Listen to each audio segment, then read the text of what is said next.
Pode Ser Humano começando. Como vai? Como vocês estão? Olha só, esse podcast que você já sabe que são assuntos de pessoas, de gente nas organizações. É o assunto que você vai encontrar aqui sempre. Antes de qualquer coisa, e que me reclamem de mim, curta esse canal, meu bem. Curta esse canal, compartilha com os amiguinhos aqueles vídeos que você já assistiu, que você não assistiu. Dá uma olhada aí, vê o que você acha bacana aqui no nosso canal e compartilha, beleza? Ativa o sininho também, não é mesmo, gente? Eu tenho que falar tudo isso aqui que eu sempre esqueço, mas é isso aí. Bom, você já sabe que Pode Ser Humano é um podcast do Projeto Humanize, iniciativa da Best Homenagens para vocês. Então aproveite esse conteúdo que, ó, tá de grátis, hein? Olha só. Hoje a gente tem um convidado super top, que vocês vão adorar. Edson Carli. Coisa boa. Muito tá aqui, bem-vindo, né? Edson. Muito bom, né? E se pode ser humano, pode ser bom, né? Então, sem coisa dúvida, boa tá aqui. sem tô animadão, dúvida. animadão. O papo vai ser Percebi, muito legal. gente. Já chegou super animado. A vibe tá ótima aqui. Eu acho que vocês vão curtir hoje, hein? Olha, o Edson é um monte de coisa aqui, faz um monte de coisa. Ele é CEO, professor da Academia Brasileira de Inteligência Comportamental. A gente vai falar sobre essa inteligência comportamental. Fique ligado. Diretor executivo da GDT Brasil. Vai contar pra gente também o que a GDT faz, não vai? Vou contar. Tá bom. Ele é escritor, olha só, meu bem. Nós vamos falar sobre esse livro aqui também, não perca. Palestrante, investidor, empreendedor. Você é conselheiro de empresas também e de fundo de investimento? Sim. Fundos de investimento sempre se preocupam com pessoas, né? Opa! Isso é muito legal. Todo mundo acha que só é dinheiro. A gente acha que é só dinheiro, mas quem faz o dinheiro são as pessoas, né? Então, os fundos de investimento estão de olho nisso e mais do que nunca. Nos últimos 2 anos, aí, isso mudou bastante. Então, tem bastante coisa para a gente conversar sobre isso. Gente, estou ansiosíssima. Quero saber onde eu vou investir os meus dinheiros aqui. Hoje, Edson vai contar para a gente como é que isso aqui funciona e como as pessoas estão ligadas com isso. Edson, bom, por onde você gosta de começar? Vamos falar de gente, né? Eu acho que falar de gente é sempre muito legal, né? Então, a gente falar um pouco sobre... já que a gente estava falando do dinheiro, vamos falar de dinheiro? Vamos falar de dinheiro, eu adoro. Vamos falar de dinheiro, né? Assunto bom, hein? Vamos falar de dinheiro, né? É interessante como, quando a gente pensa em pessoas, né? Sempre se separou muito isso, né?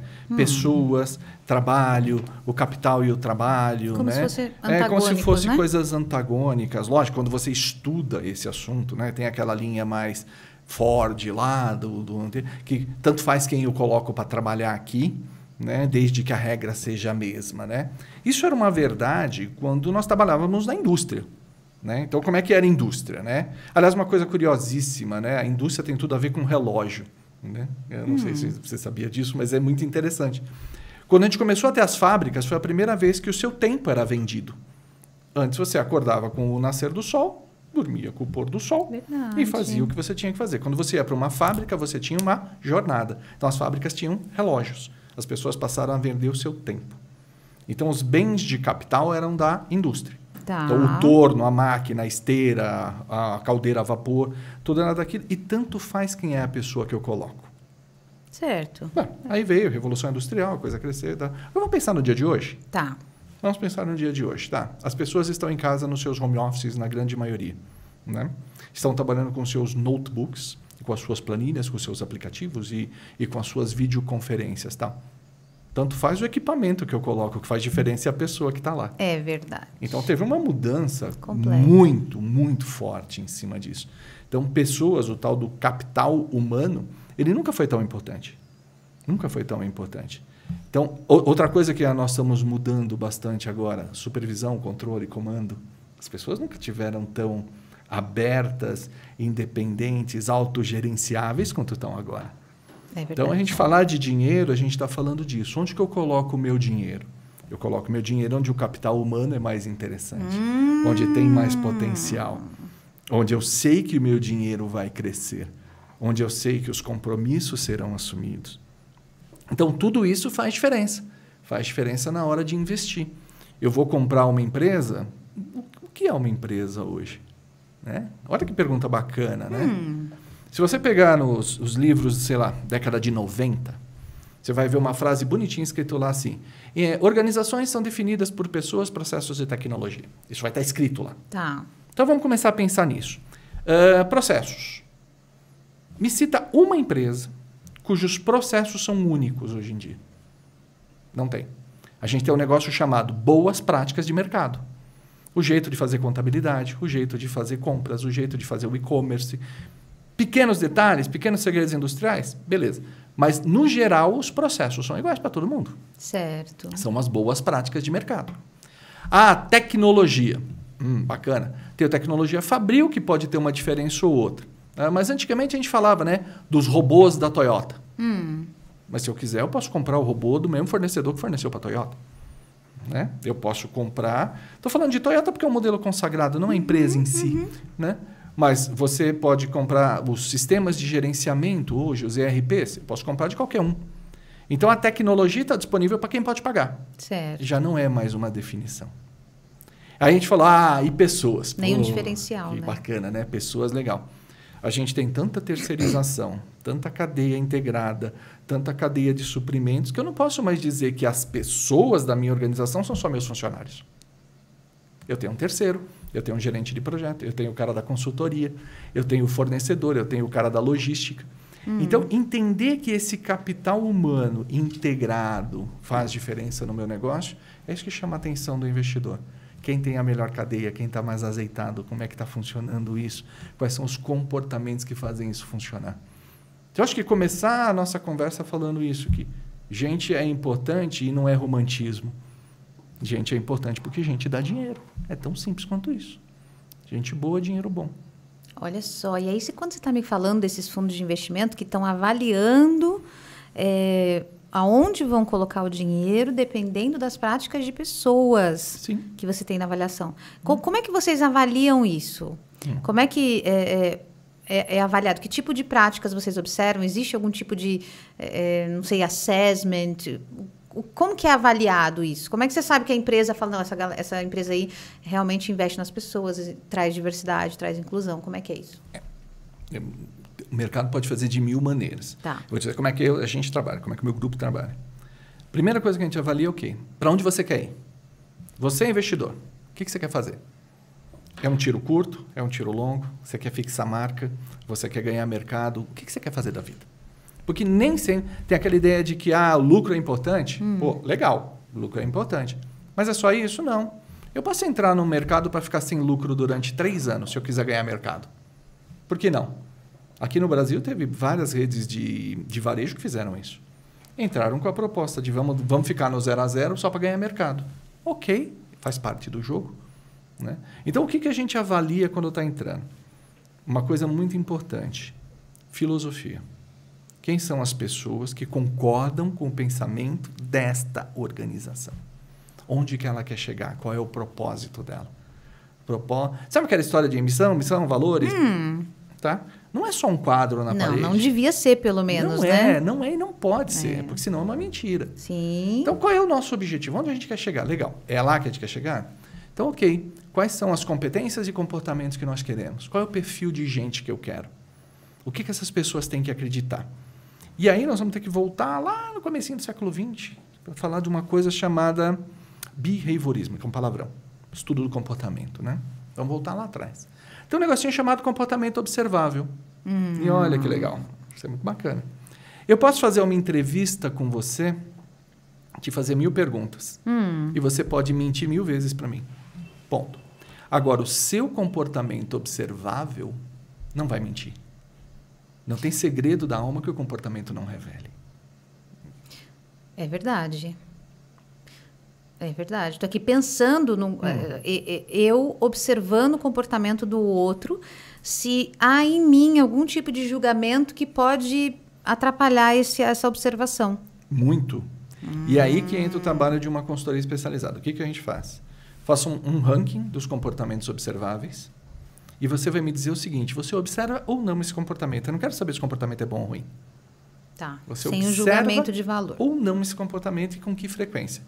Aí você tem que trabalhar com 2 vertentes, né? Frequência e intensidade. Desculpa, eu estou sendo muito técnico aqui, até meio chato. Não. Frequência e intensidade. Se eu tenho um comportamento frequente de baixa intensidade, não é a minha característica. Ele é frequente, mas ele não tem impacto. Né? Por exemplo, eu costumo reclamar. Eu reclamo muito, mas sempre reclamo de coisas pequenas. Eu sou chatinho. Ponto. Agora, eu posso ter um comportamento de alta intensidade, ou seja, eu todo, e isso é frequente. E não é frequente. E não é frequente. É episódico. Tá. Então, isso também não me manifesta. Agora, aquilo que tem um certo grau de intensidade, força, pressão, e eu faço isso todo dia, isso me caracteriza. Tá. Então, eu estou procurando isso, que tenha frequência e intensidade. Tá, e aí você está falando de competências, então, que vocês acreditam que são as competências boas para vocês investirem. Julgamento zero, é o que o investidor está dizendo que ele quer. Tá. Ponto. Ele gosta desse tipo de comportamento, é isso? Perfeito. Tem empresas que... Vamos lá, a gente pode jogar frescobol, a gente pode jogar tênis, a gente pode jogar futebol americano. Tá. Diferenças básicas, né? No frescobol eu tenho que colaborar, no tênis eu tenho que ganhar e no futebol americano eu tenho que te derrubar. Tá? São 3 esportes, são 3 comportamentos diferentes. O que a empresa vai querer? Né? Certo. Então, a gente tem que ver o que eles querem e ver. Aí tem um conceito chamado aderência funcional. O cara é aderente com aquilo que a empresa quer? Se ele quer, beleza, vamos em frente. Se ele não é aderente... Certo. E quando estamos falando desses comportamentos, as práticas de gestão de pessoas é um dos comportamentos desejáveis por esse grupo, é isso? Então, de novo, né? Depende do quê? Tá? No passado, nós tínhamos a figura do RH, centralizado. Né? Hoje tem vários nomes, gestão de pessoas, gestão de gente, bababá. Vamos chamar genericamente de RH. Tá? Que era centralizado, que comandava. Hoje é assim? Não. Todo líder tem obrigação de gerenciar a sua turma. Né? Melhor, gerenciar não, suportar. Porque se eu estou com a pessoa certa no lugar certo, eu não preciso gerenciar ela. Sim. Eu tenho que dar suporte para ela dar o seu melhor. Sim. Então, eu enxergo hoje essas áreas de gestão de gente, gestão de pessoas, DHO, todas essas siglas, como grandes mentores das lideranças para as lideranças trabalharem com o grupo. Senão a gente fica com aquele modelo patriarcal. Se você olhar a empresa e pensar na empresa como família, né, o que a gente tem lá dentro? Né? Vendas é o filho mais velho, né, que traz o dinheiro para dentro de casa. Né? Aí você tem tecnologia e inovação como aquele filho rebelde que vive aprontando coisas, gastando dinheiro, bababá. E normalmente essa área de RH, bababá, é a mãe, né? Que tem que cuidar da ninhada. Não estou sendo aqui muito antiquadão, Sim. mas é isso. Né? Então, assim, eu cansei de ouvir frases do tipo, não... Ou eu cuido da equipe, ou eu vendo. Ou eu cuido da equipe, ou eu cuido da produção. Cara, eu tenho RH para isso. Vocês cuidem da molecada aí enquanto eu toco essa empresa. Só que a boa notícia é que tocar a empresa é cuidar da molecada, né? Então, caiu. Será que agora? Será que caiu a ficha já, Edson, para o pessoal? Ah, caiu porque, graças ao bom Deus, né, tem muita gente boa demitindo as suas empresas. E isso é legal. Sim. Cara, ou eu tenho um ambiente saudável, ou eu tenho um ambiente atóxico, né? Ou eu tenho um ambiente que eu possa me manifestar, ou então eu vou procurar meu ambiente. E isso está acontecendo. Teve acho que chama The Big Resignation esse ano, né? Que teve não sei quantas milhares de pessoas que pediram conta nos Estados Unidos. Teve. Aqui no Brasil o impacto foi menor, mas também aconteceu, que você está falando de demitir a empresa. Agora tem uma outra onda que chama Quiet Quieting, né? Que é a demissão silenciosa, que é fazer o básico e sobreviver de uma forma que, assim, vou salvar minha saúde mental. Exatamente. Bom, essa empresa, então... A demissão silenciosa, né? Que é o quiet ali, né? Que era o que a gente falava aqui no Brasil de greve branca ou qualquer coisa desse tipo, que eu vou fazer só o que está escrito e acabou e vamos em frente. Mas será que as pessoas já não estavam muito sobrecarregadas, fazendo o que não estava escrito, né? E aí agora elas querem fazer o que estava escrito? O que está acontecendo? O gênio saiu da garrafa, né? Então, assim, a gente estava naquela batidinha, acorda, pega seu carro, seu metrô, vai até o escritório, entra lá, toma um café, conversa com as pessoas, começa a trabalhar às 9, para às 11h30, sai, almoça, dá risada, volta. Era tão mecânico, ópio, viciante, né? Que a gente não percebeu que tinha uma vida. Agora você percebeu que tem uma vida. Olha só, né? Por que eu tenho que ir até aí, ficar 2 horas no carro para fazer uma reunião de 5 minutos? Não, eu não preciso. Né?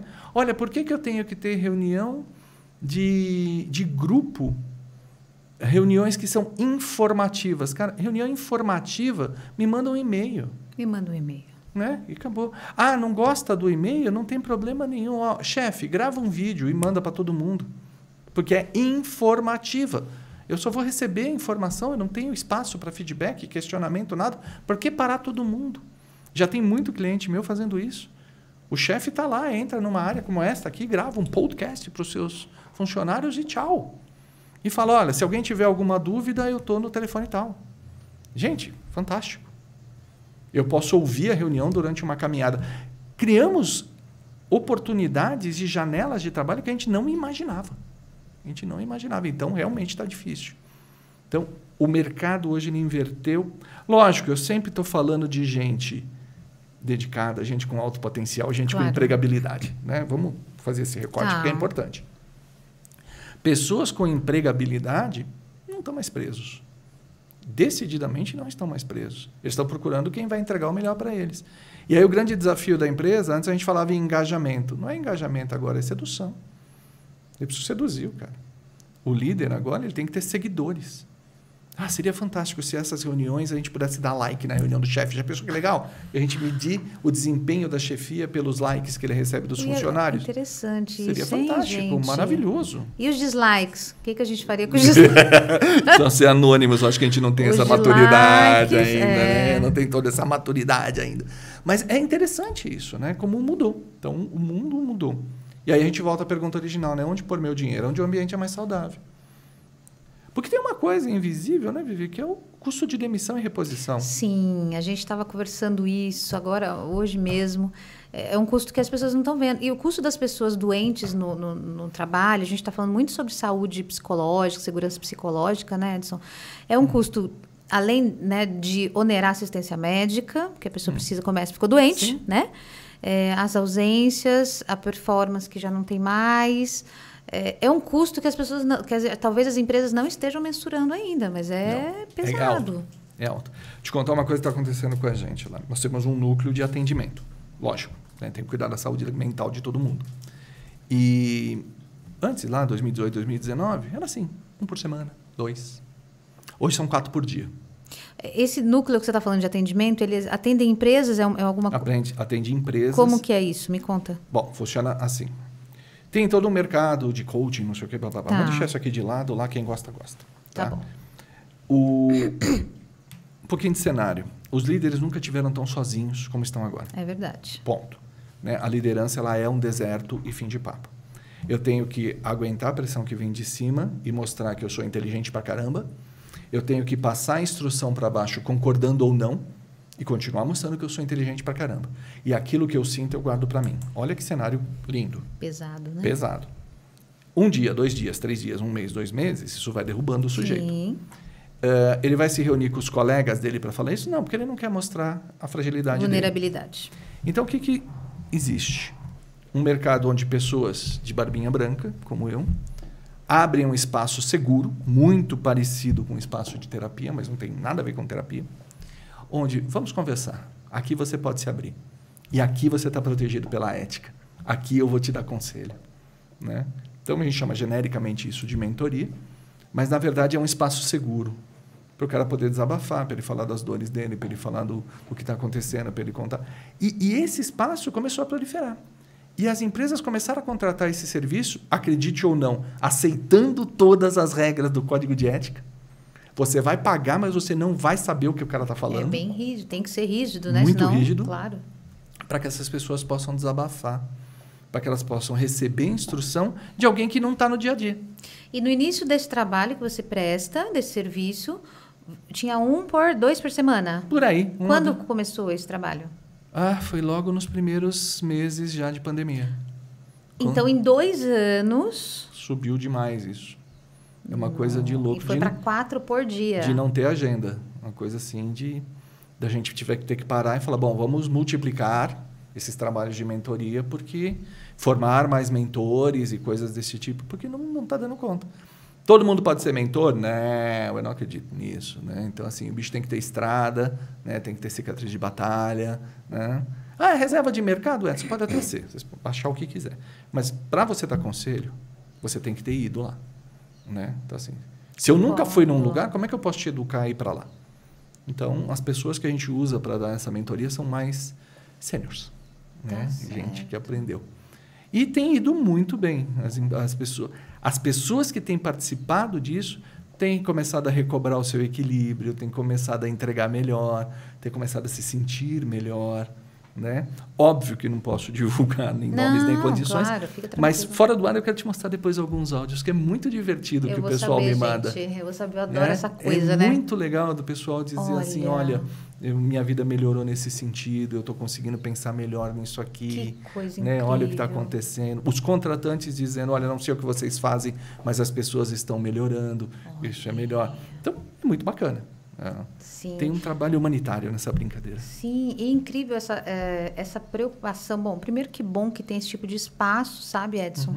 Porque realmente dentro da empresa as pessoas ficariam muito desconfortáveis em fazer Total. isso. É importante que seja um lugar separado, um lugar fora. Acho que isso é o primeiro ponto importante. A empresa respeitar isso Fantástico. é fantástico. Fala, não quero saber então quem é a culpa. Me ajude com essa pessoa. Então, já mostra uma gestão humanizada absurda. Absurda. E diferencial, acho, também, penso assim. Agora, que tipo de... não é situação, né? O que você tem sentido dentro desse programa que tem adoecido as pessoas? A gente imagina que é excesso de trabalho, mas o que mais que tem adoecido as pessoas, tem desequilibrado as pessoas no trabalho? Se a gente pudesse fazer assim uma análise, tipo um paretão, né? Diria que tem 2 pontos aqui. Blindagem emocional fraca, né? E tem muitos motivos para isso, tá certo? E a sequência que envolve todo o processo da ofensa. Então, são 2 grandes blocos aqui que a gente pode trabalhar, né? Falando um pouquinho da blindagem emocional. Nós fomos educados, né? Nós, que eu digo minha geração, que é diferente da tua, sou bem mais velho que você, tá? Nós somos educados para quê? Filho, nasça, vá para a escola, estude, faça uma faculdade, tenha um emprego, cresça, para você ter bastante dinheiro, para você poder mandar teu filho para a escola, para ele aprender, para ele crescer, para ele ter um emprego. E assim, perpetuar o modelo. Neste momento, a gente meio que fundiu quem eu sou com o que eu faço. É muito comum você perguntar para as pessoas, quem é fulano? É fulano da empresa tal. Como se o que vem depois da arroba fosse teu sobrenome. Nossa, que perfeito isso que você né? está falando. Então, tá ali, né? Então, acabam fundindo quem eu sou com o que eu faço. Então, quando eu recebo uma crítica sobre o que eu faço, meu subconsciente entende uma crítica em quem eu sou. Então, o primeiro grande trabalho que nós temos que fazer é segmentar. O que você está protegido, é sagrado, que está dentro do teu coração. Agora, o que você faz, sim, vai ser julgado, sim, vai ser avaliado, sim, vai ser medido. Então, vamos quebrar, né? Vamos quebrar. E o que é melhor, a pessoa que você vem para o lado de cá, junto com os outros, e também avalia o que você está fazendo, para ver se está certo ou está errado. Então, essa liberdade já acalma um pouco da blindagem. Então, aqui, ok, vou sofrer menos nessa brincadeira. Depois você pode ser freudiano e afundar isso aqui, ir lá, falar de mãe, de pai, o que você quiser, né? Mas já consegui uma blindagem boa. Aí, do lado de cá, tem o mecanismo de ofensa. Tudo ofende hoje. Tudo, absolutamente tudo ofende. E a grande novidade é que ninguém tem o poder de me ofender, né? A gente está mais fragilizado? Não. Fantástico. Não, pode perguntar. Estamos Sim, fragilizados. né? Que você falou essa frase agora, ninguém tem o poder de me ofender. Não, mas estamos fragilizados, sem dúvida. Por quê? Quais são as evidências externas de que você tem um cargo e que você é bem-sucedido? Pensa comigo, vamos lá. Uma sala grande, uma mesa grande, o seu crachá colorido, aquele cordão que você vai pro quilo da esquina comer com o crachá pendurado e todo mundo sabe que você é da empresa e tal. Todos os seus sinais externos sumiram. Sim, identidade. Não tem mais identidade. Você é uma caixinha no Zoom quando você está com a câmera aberta. Então, lógico que você está fragilizado. Todos os símbolos externos... Nossa, que interessante isso. Então, realmente, a gente carregava isso, né, no peito, literalmente. E aí isso acabou também. Nem cartão de visita eu tenho mais. Me dá um ping no WhatsApp aí, eu estou com o teu telefone. Cartão de visita era uma cerimônia. Você abria o porta-cartão de couro, de marca, puxava o seu cartão, entregava, a pessoa dobrava a pontinha, porque não vou usar para mais nada. Nada desses rituais existem mais. Cerimônias acabaram, esses rituais. Acabaram. Todos os meus sinais externos acabaram. Né? Então, fica difícil, né? E aí agora eu estou dentro de casa, na caixinha do Zoom, quando eu abro a câmera. Como é que você vai se achar importante de camisa e calça de pijama, né? Não vai, você não vai se achar importante. Tem muito sobre autoestima, então, né, Edson? Muito, muito forte. Muito forte. Sendo bem antigão aqui, né? A pessoa saía, tanto faz o homem ou a mulher, saía para trabalhar. Primeiro, tem uma produção. Você entra no personagem. Né? Cabelo, maquiagem, brinco, salto alto, pá, bolsa. Saí, estou montado no meu personagem. Não tenho mais personagem. E agora? Eu não volto para casa. Como é que eu volto da batalha com aquele sorriso que eu tive um dia? Não, eu tive aqui o dia inteiro. Então, esses pequenos detalhes estão derrubando a autoestima. E é natural. Aí, de novo, espaço adequado para conversar, para ter consciência, para lidar com isso, né? Para avisar que isso está acontecendo. Então, e aí a pessoa começa a se encontrar e fala, puxa, não tinha pensado nisso. Puxa, é verdade. Ah, mas mesmo no meu ambiente doméstico eu posso ter pequenos rituais, não posso? Posso, né? Posso montar meu ambiente de trabalho, né? Botar minha garrafinha de café aqui do meu lado, né? Vou entrar fecho porta, abro porta. Pequenos rituais. Posso? Como que não posso? O trabalho, a gente já conversou em alguns outros podcasts, o trabalho é muito mais do que o dinheiro. Todo mundo fala, eu trabalho porque eu preciso do dinheiro. Na verdade, tem fatores, né, psicológicos relacionados ao trabalho, de pertencimento, de autoestima, esse que você acabou de descrever, né, dos rituais, que acabam fazendo quem a gente é. Mas não é sobre quem a gente é. Não, não é. A gente volta na boa e velha pirâmide de Maslow, né? Nós estamos passando fome? Não, não estamos. Nós estamos numa situação de guerra? Não, não estamos, né? Então, você vai montando, né? Você tem seus amigos, sua vida sexual... Tá. Qual é o próximo passo? Autoestima. Pertencimento e autoestima. Eu estou com pertencimento e autoestima? Nem tanto. Então, legal. Então, é aqui que eu estou com o problema agora. A hora que eu resolver isso aqui, eu vou para a camada de cima, que vai ser... Faz sentido o que eu faço, né? Autorrealização e tudo mais. Que já tem gente nessa pegada, né? Já tem gente dizendo, mas espera aí. Eu já tenho todas as amizades que eu achei que seriam importantes, eu já posso ir para onde eu quiser. Será que aquilo que eu faço faz diferença no mundo? Pô, aí legal. Aí a gente já começa a ter uma outra. Por isso que a gente está vendo muito executivo saindo, né? Isso. E quando você fala dos executivos saindo, outro dia veio alguém aqui que eu já não me lembro quem foi, que falou assim, puxa, o problema também é que agora com essa história de propósito e legado, eu tenho que fazer um negócio muito louco, muito disruptivo. Só vale se eu for CEO de não sei aonde, só vale se eu tiver a ideia de uma startup, só vale se eu tiver não sei o quê. Então, isso também... tem sido cobrado de alguma forma, Edson? Faz sentido isso para você? Muito, muito, muito. Vou te contar, sem dar nomes aqui, vou te contar uma historinha muito bonitinha. Hoje é uma grande amiga minha, mas a situação dela era a seguinte. Ela é japonesa, tradicional, e ela era secretária de um executivo. Convívio, aquela história toda, não sei o que, se apaixonaram. Lindo, maravilhoso e tal. E ele combinou com ela o seguinte, não faz sentido a minha esposa ser a minha secretária. Tá. Venha ser a minha esposa, né? Cuidar da nossa casa, dos nossos filhos, e a vida segue. Beleza, e assim foi por 20 anos. Ele morre. Pelo estatuto da empresa, ela deveria... só um parente para assumir o lugar. E ela assumiu, como diretora no DH, aquela coisa básica. E ela me procura, seu Edson, existe algum treinamento para me ensinar a ser diretora? Gente. Uma fofa. Bem tradicionalzinha, bem gueixa. Eu falei, eu vou te ajudar. Ela, porque eu não sei dar ordem. Eu não sei brigar. E os sócios da empresa são muito duros no que eles falam, e etc, etc. Eu nunca vou ser uma líder. Falei, tá, vamos conversar um pouquinho? Falei, ok. Você não criou os filhos? Criei. Você não comanda uma casa? Sim. Essa casa não tem funcionários? Então, fim de papo, você é uma líder. Só precisamos descobrir que tipo. Pronto. Mas eu falo baixo. Tá bom. Que mais? Você fala besteira? Ela falou, não. Então, nós já temos duas coisas. Você fala baixo e fala bem. Mas eu não gosto de falar. Você fala pouco? Fala. Seu mantra vai ser pouco, baixo, bem. Nas reuniões, você vai ser a última a falar.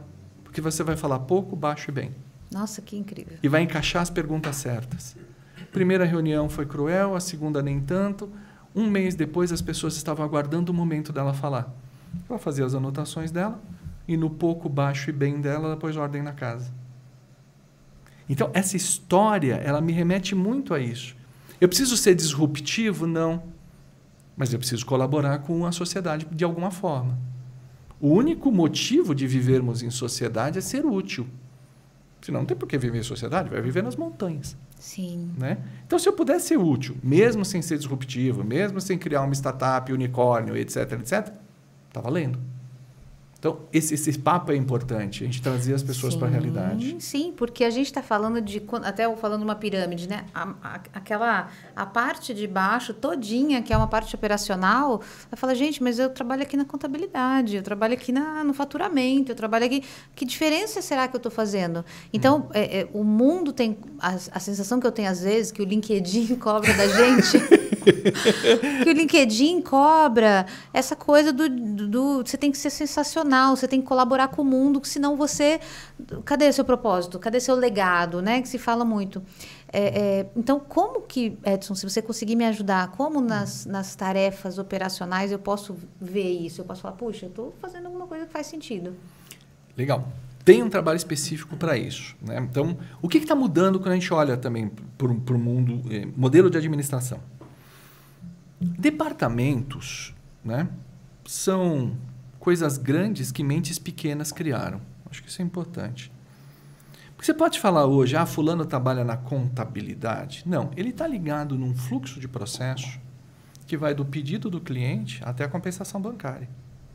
Ele está ligado neste fluxo, que é muito maior do que um departamento. Né? Depois, se vocês quiserem pesquisar, tem tal do order to cash, planto isso e tal. Ok. Ele está ligado num fluxo muito maior. Aí, quando a gente fala, por exemplo, de contabilidade, né? Contabilidade é muito mal vista, né? O pessoal fala, não, mas a primeira coisa que a gente olha para comprar uma empresa é contabilidade. Por isso que faz a tal da due diligence. Uhum. Tá certo? Eu não vou conversar com o cara de vendas, porque o que ele fala eu não acredito. Eu quero ver os números. Então, primeira coisa, o que um cara de contabilidade ou uma mulher de contabilidade, o que um profissional de contabilidade faz? Ele é um criador de credibilidade. Olha que lindo isso. Ele cria Brasil, credibilidade. não mais só balancete, débito e crédito, bebê. Olha isso aqui. Ele cria credibilidade. É verdade. Ele é o guardião. Ele é o guardião do quê? É o guardião do meu investimento, do acionista. Ele representa o acionista. O resto das pessoas são executivos, estão lá executando tarefas. Quem registra o que aconteceu para fins de controle, auditoria, reporte governamental e bababá, é a contabilidade. Tanto que é esse cara que responde lá, né, com o CRC dele, bonitinho, tá certo? Então, ele é um guardião da credibilidade. E ele tem um papel isento. Porque se ele não for isento, né, contabilidade criativa da cadeia. Então, nós temos que ser específicos nisso aqui. Então, quando a pessoa acorda de manhã, nossa, eu sou só da contabilidade. Não, você trabalha para o acionista e é você quem dá credibilidade para esse negócio todo aqui dentro. Né? Lembrando que é uma empresa que né, quantos cargos, quantas famílias estão dependendo daquilo ali, né, que você também está envolvido, inserido. Eu fiz um trabalho há alguns anos, aqueles trabalhos de grupo, né, de integração, team building, blá, blá, blá, e o pessoal comercial estava batendo forte no pessoal de crédito. Porque eu quero vender e esse cara atrapalha, porque não sei o quê, e bababá. E aí o pessoal de crédito fez uma análise lá de quem é meu cliente interno e tal, e eles viram que realmente eles não conseguiam atender a área comercial. E vieram todos tristinhos, né? Nossa, olha, eu tenho um cliente que é a área comercial que eu não consigo atender ele. Eu falei, então para. Quem foi que disse que o cara do crédito, que o cara comercial é o teu cliente? Ele parou assim. Qual é a função do crédito? Garantir que tudo que foi vendido será recebido. Portanto, seu cliente é o acionista, não é o crédito. Não é a área de vendas. A área de vendas, ela é o objeto do seu trabalho. Você está aí para evitar que ele faça besteira. Sabe rostos que se iluminam? Ressignificou assim, total. Uau, eu nunca pensei nessa minha importância. Você está aqui para proteger o patrimônio da companhia. Se você diz, não venda para esse cara porque ele não vai pagar, você está protegendo o patrimônio da companhia. Então, o teu cliente é o acionista e a tua função é botar freio nos devaneios de um vendedor que quer vender a qualquer custo. E desse equilíbrio, acelerador e freio, é que a empresa vai para frente. Nossa, foi lindo, maravilhoso, bateram palma, aquela história toda e tal. Mas, então, ressignificar tem muito isso. né? Encontrar um propósito dentro da empresa. E isso tira um peso das pessoas. Eu acho que isso Gigante. é uma coisa que as pessoas têm que falar, gente, não, né, o que eu faço? Nossa, o que eu faço não tem valor. O que eu faço? Quando você fala isso, essa fala enriquece muito. E aí a gente poderia encontrar em todos os outros departamentos, em todas as outras funções, esse tipo de ressignificação? É isso mesmo. É? Que você acabou de falar. E, cara, isso para mim é muito legal, porque realmente eu sinto uma ditadura, né, da positividade tóxica, da realização super master. Né, o mito do herói, né? O mito do herói. O mito do herói. Nós temos duas coisinhas que atrapalham muito a nossa vida. Mito do herói e mito do esforço. Mito do herói. Se não tem superação, não valeu. Mito do herói. Né? Mito do esforço. Aquilo que sai naturalmente não tem valor. Quer ver uma coisa interessante? Vamos falar de pessoas públicas. Lewis Hamilton. Adoro. Super piloto. Tá? Entende o que de contabilidade? Nada. Zero. Né? Então, se a gente disser que ele precisa ser um bom empresário, tem que mandar ele fazer um MBA de contabilidade? Não, o cara é piloto. Ah, mas para ele pilotar é fácil. Ok. Então, porque é fácil não tem mérito? Só tem mérito que é sofrido?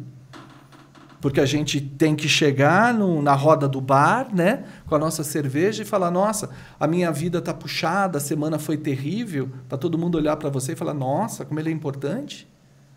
Né? Então, esse mito precisa tirar, gente. Vamos para o lugar onde nós somos felizes, onde a gente faz com facilidade, onde a vida é mais leve. Nossa, você está falando isso, é incrível. Quer dizer, desde pequeno, quando a gente é pequeno, tem muito isso do esforço, né? E não, você tem que se esforçar, você tem que se esforçar. E a gente cresce com essa crença, né? E é uma coisa que realmente... Por isso que eu tenho que continuar no emprego que eu estou hoje, porque eu preciso me esforçar. Isso. Para quê? Olha só. Vou fazer uma brincadeirinha contigo aqui. Eu brinco que toda família que tem irmão, a gente sempre tem um irmão nerd e um vagabundo. Eu tenho uma irmã contadora, viu? A gente falou sobre ela aqui agora. A gente sempre tem irmão.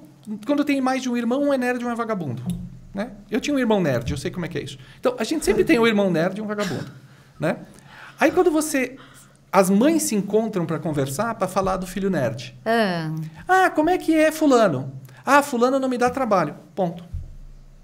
É o nerd. Nerd não dá trabalho. Ponto. Tá. Aí vamos falar do vagabundo. Ah, menina, nem te conto. Ih, já levei ele no terapeuta. E já tomou Ritalina. E tô pensando em levar numa mãe de santo. Vou benzer esse menino. São 4 horas falando de quem dá trabalho. Olha só, a atenção que você ganha com isso, hein? Qual é o recado que a gente passa para as crianças? Dê trabalho que você recebe atenção. Claro. E quem faz tudo certinho, não dá trabalho, ponto. Então, o mito do esforço está ligado com isso. Olha como eu sofro. Olhe para mim porque eu sofro. Quem está assistindo a gente agora, faz um teste. Pega teu telefone e liga para qualquer pessoa e faça a seguinte pergunta. Como vão as coisas? Aposto que ele vai falar de trabalho e vai reclamar que está sofrendo. Aposto. Ninguém vai dizer, está tudo ótimo, estou feliz, minha família está bem. Vai começar dizendo, cara, está puxado. Ah, porque lá na empresa... Eu ia fazer um desafio para a gente ligar para alguém aqui, mas deixa para lá. Vamos continuar. Você sabe que vai dar. É isso que vai rolar. É isso que vai rolar. Por quê? Né? Porque a gente precisa de colo. Então, me ajuda a me libertar disso. Ajude a pessoa que está aqui a se libertar de não precisar, de entender que esse esforço é desnecessário. Legal. Passo número 1. Né? Ame-se. Ok, eu me amo. Né? Lembra de Ho'oponopono, né? Eu te respeito, eu também me amo. Tá? Feito isso, crie os seus indicadores de sucesso. O que é sucesso para você? Pronto, já não fica mais pensando que é com o sucesso do outro. Não, o que é sucesso para você? Né? E não é igual. Não é igual. Não é igual. Né?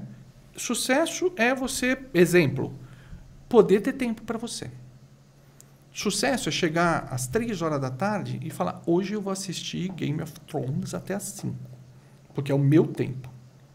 E depois eu trabalho até às 7 e tudo bem. Esta liberdade pode ser sucesso. Sucesso pode ser entrar num restaurante e não olhar a coluna de preço. Falar, eu quero comer tal coisa. Melhor ainda, sucesso pode ser ter tão bem resolvido para chegar num restaurante e falar, eu quero a sobremesa. Eu não vim jantar aqui. Eu só quero a sobremesa. Olha, isso é sucesso. Quebrança de paradigma, hein? Isso é sucesso. Então, defina o que é sucesso para você. E a partir daí, comece a se medir pelo seu critério.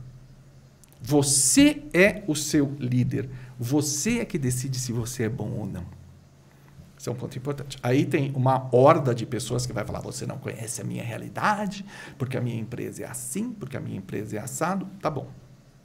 Palavrinha de ouro. Empregabilidade. Eu fui escrever aqui para falar sobre isso com você, Ponto. você falou. Tem a condição de demitir a sua empresa? Um dado estatístico interessante. O Brasil tem o maior número de empresas de treinamento, né, de ensino, de escola de inglês do mundo. E ninguém fala inglês aqui. E nós temos a menor população relativa de bilíngues do mundo. Algo está errado. Tem alguma coisa errada. Tem alguma coisa muito errada. Tá certo? Então, começa no básico, né? Hoje, nós estamos incrustados num continente que fala espanhol. Mas nem espanhol a gente fala. E a gente não fala nem espanhol. Então, o brasileiro, por obrigação, tem que falar português, espanhol e inglês. Edson, eu não posso pagar a escola. Gente, a internet está cheia de curso gratuito. Tem série em inglês. Aprenda do mesmo jeito que você aprendeu português, ouvindo. Comece ouvindo. Não tenho tempo. Pô, tu fica nas mídias sociais mais de 1 hora por dia. Não minta para mim, que eu sei que você fica. Tá certo? Então, vamos lá, foco. Comece a criar empregabilidade. Né? Comece a ler sobre temas. Comece a estudar. Faça mais de uma coisa, pelo amor de Deus. Você é um ser tocado por Deus, né? Então, por que ter uma função na vida? Né? Então, eu vou ter essa atividade, vou ter essa atividade, vou ter essa atividade. Mas ninguém me dá uma oportunidade. Começa com voluntariado, criatura. Eu hoje sou palestrante. Sabe como é que eu comecei a dar palestra? De graça, em escola pública. Que eu tinha que aprender a fazer. Daí comecei a ser convidado para a igreja. Vamos lá dar palestra em igreja. Depois, se a gente tiver tempo aqui, ainda uma palestra que eu dei no orfanato, que me quebrou as pernas. Não, pode contar. Foi impressionante. Eu dei uma palestra numa escola pública. Legal, bacaninha, tal, não sei o quê. Aí um dos meninos me mandou uma mensagem, um WhatsApp. Você poderia vir dar uma palestra na minha casa? Eu falei, nossa, que legal. Onde você mora? No orfanato tal. Eu falei, show de bola. Vou para o orfanato dar uma palestra, né? Hora que uma palestra sobre empregabilidade, futuro. Vou motivar os jovens. E lá vou eu, né? Vestido da minha ignorância, montado na minha soberba, e lá vou eu dar palestra. E aí começa aquela história, tal, o que você gostaria de ser, tal, fulano, quero ser isso, Beltrano, quero ser aquilo. E tinha uma menina bonita assim, eu falei, e você, meu amor, você gostaria de ser o que? Ela, prostituta. Pau. Ela usou um termo mais chulão, vamos deixar pelo prostituta. Eu falei, ok, sem julgamento, né? Uhum. Ok, só me explica, motivação. A minha mãe e ela tem muito dinheiro, tal, não sei o quê, ela consegue o que ela quiser. É um caminho que para mim é interessante. Falei, legal, desejo que você seja então tão bem sucedida como a sua mãe e tal, não sei o quê. Mas vamos pensar um pouquinho mais, o quê? E se você pudesse ser outra coisa, aquilo que toca seu coração mesmo, o que você gostaria de ser? Eu gostaria de ser bailarina. Eu falei, legal, né? Mas você sabe dançar? E todo mundo sabe, tal, não sei o quê. Falei, então, você pode mostrar para nós? Aí botaram uma música rápido lá, não sei o quê, beatbox. A menina dançava muito. Muito. Saí de lá assim, quebrado, né? Falei, putz. Liguei para uma amiga que tem uma escola de balé. Falei, não sei o que você vai fazer, tu te vira. Eu preciso de uma bolsa integral para essa menina. Né? E foi. Bom, hoje ela é professora lá na mesma escolinha. Né? Então, me emocionei. Essa questão assim do o que a gente vai fazer, o que o mundo vai nos colocar e tudo mais, né? Depende obviamente, de ações como essa, isoladas, mas depende muito da gente lá fazer o voluntariado também, né? Agora, vivemos numa sociedade em que tudo tem que estar pronto para mim, tudo tem que estar entregue para mim, e não é verdade, cara. Não é verdade. Então, você quer desenvolver uma nova função, ninguém vai te pagar enquanto você está aprendendo. Vai para lá, vai fazer o teu pro bono, né? A tia Maria que faz as suas coxinhas lá, as primeiras ela não vendeu a R$10 cada uma. Ela fez pequenininha, distribuiu, perguntou para os vizinhos, está gostosa? Não está? Então, esse ciclo, esse amadurecimento, ele é muito importante. Então, voltando à tua pergunta, como é que a gente se livra, né? Começa a ter empregabilidade, começa a crescer, né? Começa a criar vários setores. Tem um nome técnico para isso que chama carreira de portfólio. Mas deixa o nome técnico de lá. Tá. Cria oportunidades. Então, eu faço isso, mas também faço isso, mas também faço isso, mas também faço aquilo. Porque aí você pode, no eventualidade do ambiente que você está ser tóxico... Você tem alternativa? Sabe tchau de Miss? Sei fazer, ó. Tchau, acabou. Né? Vou para outro lugar. É criar alternativa, né? Ser dono da sua vida, né? A vida é tão boa, cara, é tão importante para deixar na mão dos outros. Mas aí é o velho modelão, né? Ah, meu filho, você precisa estudar, você tem que ter carteira assinada. Sim, é uma coisa que os pais da gente, eu acho que assim, os nossos filhos provavelmente estarão livres dessa necessidade da carteira assinada, do escritório. Se a gente ensinar direito, sim. É. A minha mãezinha, que Deus a tenha, espero que sim, né? Espero que ela esteja lá em cima. Ela me disse uma vez que eu tinha que fazer concurso para ser caixa de banco, porque isso era coisa legal. E quando eu fiz 18 anos, ela, não, meu filho, faz o seguinte, o quê? Já tira a carta de motorista para caminhão também, que se tudo der errado na tua vida, você vai ser caminhoneiro. Né? É muito divertido, Mas veja cara. só a visão dela, né? Ou era Perfeito. caixa de banco, ou era o motorista de caminhoneiro, desempregado você não ia ficar. Sem Pobre, trabalho, sem sem ocupação. É. Por quê? Do ponto de vista dela, do Sim. universo dela, era o melhor que ela podia me oferecer. Eu acho lindo e sou grato por isso. Sim, claro. Mas é interessante, né? O Agora, modelo de sucesso, né, deles, assim, dos nossos e pais. aí entra um ponto legal. Será que a gente não está colocando o nosso modelo de sucesso na cabeça dos nossos filhos? A minha geração, quem está com filho hoje... Meus filhos estão grandes já, estão com 26 anos, mas gente um pouco mais nova que eu, gente na casa dos 40, tem filho de 14, 15 agora. Será que a gente não está colocando isso na cabeça deles? Se você tem 40, os últimos 15 você passou trabalhando, sem olhar para o mercado. E aí? Sim. A era da expertise, acho que está acabando um pouco, né? Só quando você fala de ter várias opções, assim, né, de repente vir fazer uma coxinha, porque outro dia a gente estava conversando com alguém e, assim, tem muitos salários por aí que se você abrir alguma coisa dentro da sua casa, de repente, para fazer um bolo, você vai ganhar o mesmo ou mais do que você ganha tendo Fácil. que ir atravessar a cidade para fazer, né? Então, essa empregabilidade que a gente fala... não é só sobre emprego, né? Emprego em si, mas sobre uma ocupação. Isso. Fontes de renda. Acho que a gente tem que olhar para o mundo com esse olhar. Crie fontes de renda. Eu trabalho em 3 segmentos importantes: petróleo, mineração e agro. São 3 segmentos que eu domino e conheço Realmente você razoavelmente. é essa pessoa, né? Que trabalha em várias frentes aqui, né? Que a gente está percebendo. Okay, Se uma aqui não der certo, já estamos por aqui. Eu já não posso mais correr o risco. Deus me livre de ter carteira assinada. Todo mundo que eu conheci que foi demitido tinha carteira assinada. Eu tenho morro de medo. Para não ser demitido. Morro de medo. Claro, vamos evitar isso aí. E aí eu fui visitar uma mina. E minas não ficam em centro de cidade, né? Sim. Minas sempre é bem no lugar mais afastado. E tinha um motorista que fazia todo o translado comigo e tal. E aí você vai pegando intimidade. Daqui a pouco você está sabendo o nome do cachorro, o filho, já comemora aniversário e tal. E ele comentou comigo assim, nossa, eu queria fazer faculdade. Eu falei, poxa, que legal, né? E tem faculdade aqui? Ele, tem uma faculdade nova aqui, puta, mas não tá sobrando grana, né? Eu falei, quanto é que tá aqui a faculdade? E aí, com ProUni e tal, não sei o que, eu me lembro do número, eram R$280. Ele falou, pô, não rola, né? Não sobra 280 e tal. Eu falei, posso te fazer uma pergunta simples, básica? Ele falou, 280 não dá 10 por dia, no mês. Eu falei, é verdade. E não tem nada que você possa fazer nessa sua da vida para ganhar R$10 por dia? Fica com essa ideia aí, depois a gente conversa. Consultoria de graça, hein, Edson? Me deixou no aeroporto, foi embora, ficou meio bravo, tal, não sei o quê.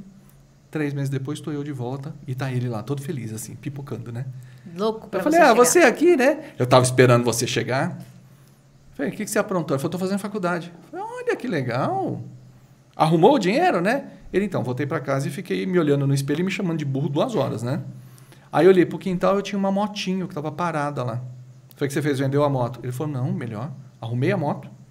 E agora, em vez de acordar às 8, eu acordo às 6 e passo nas padarias para entregar pão com aquela motinha. Eu falei, tá fazendo os R$10 por dia? Ele falou, não, estou fazendo 25, 30. Então tá sobrando para a faculdade e para cerveja. Minha gente. Olha, pega essa Fontes de renda. Fontes de renda. A padaria não tinha entregador, a cidadezinha desse tamanho, e ele chegou lá na cara dura e falou, eu tenho uma moto, vou entregar pão para vocês. Simples, fácil, direto. Edson, a gente não foi educado para isso. Não. A gente não aprendeu isso nas escolas. Infelizmente. A gente precisa de momentos como esse, de pessoas como você, que falem esse tipo de coisa, né? E que esse conteúdo seja muito divulgado, sabe? Que as pessoas escutem isso e esse tipo de exemplo são exemplos que fala, puxa, estou conseguindo me realizar, estou fazendo faculdade, né? Por coincidência, está contando essa história e a pessoa que me ajuda às vezes lá em casa, ela já é avó. Mas ela estava me contando que queria muito fazer psicologia. Olha, que interessante. Ela, nossa, Viviane, queria muito fazer psicologia, já prestei o Enem 2 vezes, mas não deu certo. E às vezes, Edson, assim, a gente fica até sem ter o que falar, sabe? Eu achei que você foi tão brilhante o que você disse agora, que você fica, puxa, mas ela nunca mesmo vai conseguir fazer isso, sabe? E não é assim, não funciona desse jeito, né? A gente tem essa condição, esse... É que uma pessoa ali me olhou, gente, por isso que eu achei que tinha que parar um minutinho, mas não, podemos continuar. Essa outra visão, né? Essa outra visão que a gente é capaz, né? Que a gente... Da micro-renda. Da micro-renda. É a micro-renda, cara. A micro-renda. R$10 por dia, no final de um ano, olha o dinheirão. Olha o dinheirão. Detalhe, outra coisinha básica, né? Que sempre que posso eu falo, eu sou um ex-fumante, então é legal a gente falar disso, né? Se você fuma 2 maços por dia, você parar de fumar e pegar esse dinheiro e guardar no lugar mais idiota que tem, tá? Que é um cofrinho de porquinho, né? Não, um lugar que renda, mas um lugar que seja idiota, tipo uma renda fixa da vida, aquele que você larga o dinheiro lá. Cara, tu viaja pro exterior no final do ano. Faz a conta. Quanto custa 2 maços de cigarro? Se você guardar esse dinheiro todo dia, mais o jurinho. Se você comprar a sua passagem com antecedência, você viaja para fora do Brasil. Mas outra coisa que a gente também não tem essa educação, a educação financeira. Né? E a Ana Tomazelli falou aqui, a liberdade financeira é a mãe de todas as outras. Sim. Ela falou isso. Claro. E a gente não tem educação para empreender, para ter essa visão da micro-renda, de outras alternativas, de outras possibilidades. Não tem essa visão do financeiro. A língua, você acabou de falar, deu exemplo aí, onde tem mais escolas de inglês do mundo, e aqui a gente não fala. Não fala. Então, essa é a massa do Brasil. Essas são as pessoas que estão nas nossas empresas, que nós somos essas pessoas, né? Como é que a gente pode...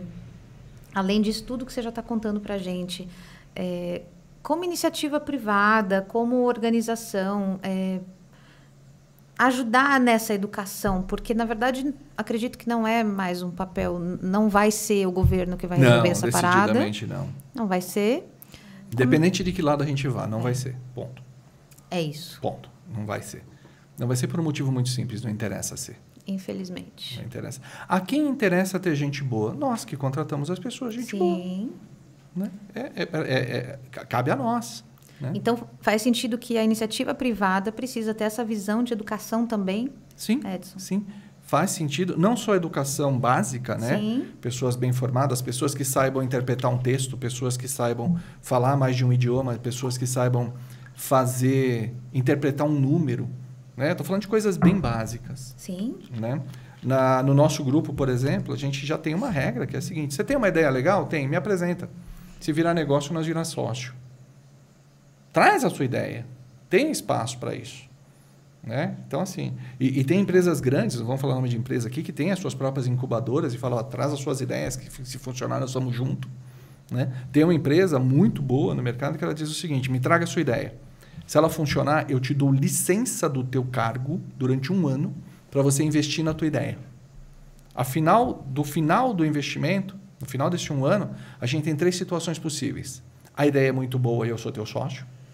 A ideia é boa demais para você ter um sócio e você leva ele embora. Ou a ideia não é boa e você volta para o cargo que estava lá te esperando sem pena nenhuma. Cara, olha que política interessantíssima. Maravilhosa. Interessantíssima.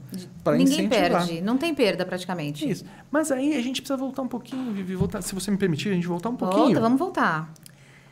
Na questão da aceitação. Vamos pensar na base da pirâmide, na nossa pirâmide social?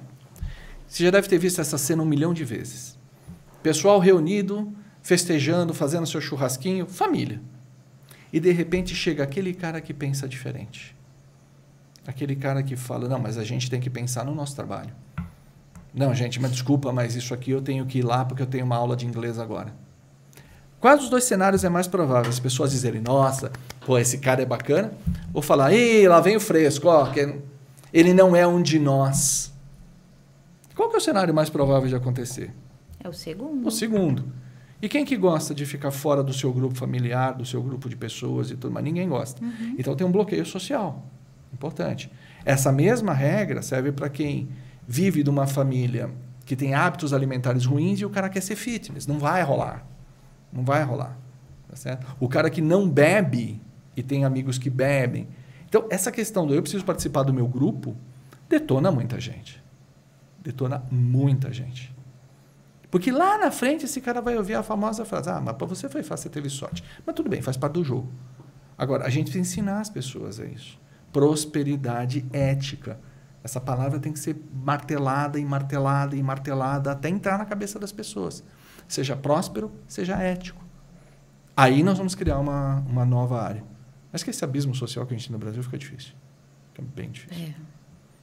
Mas quando a gente fala de repente, ter iniciativas privadas, né, as empresas olharem para isso e saber que quando um profissional, por exemplo, está com uma questão financeira, ele não vai produzir.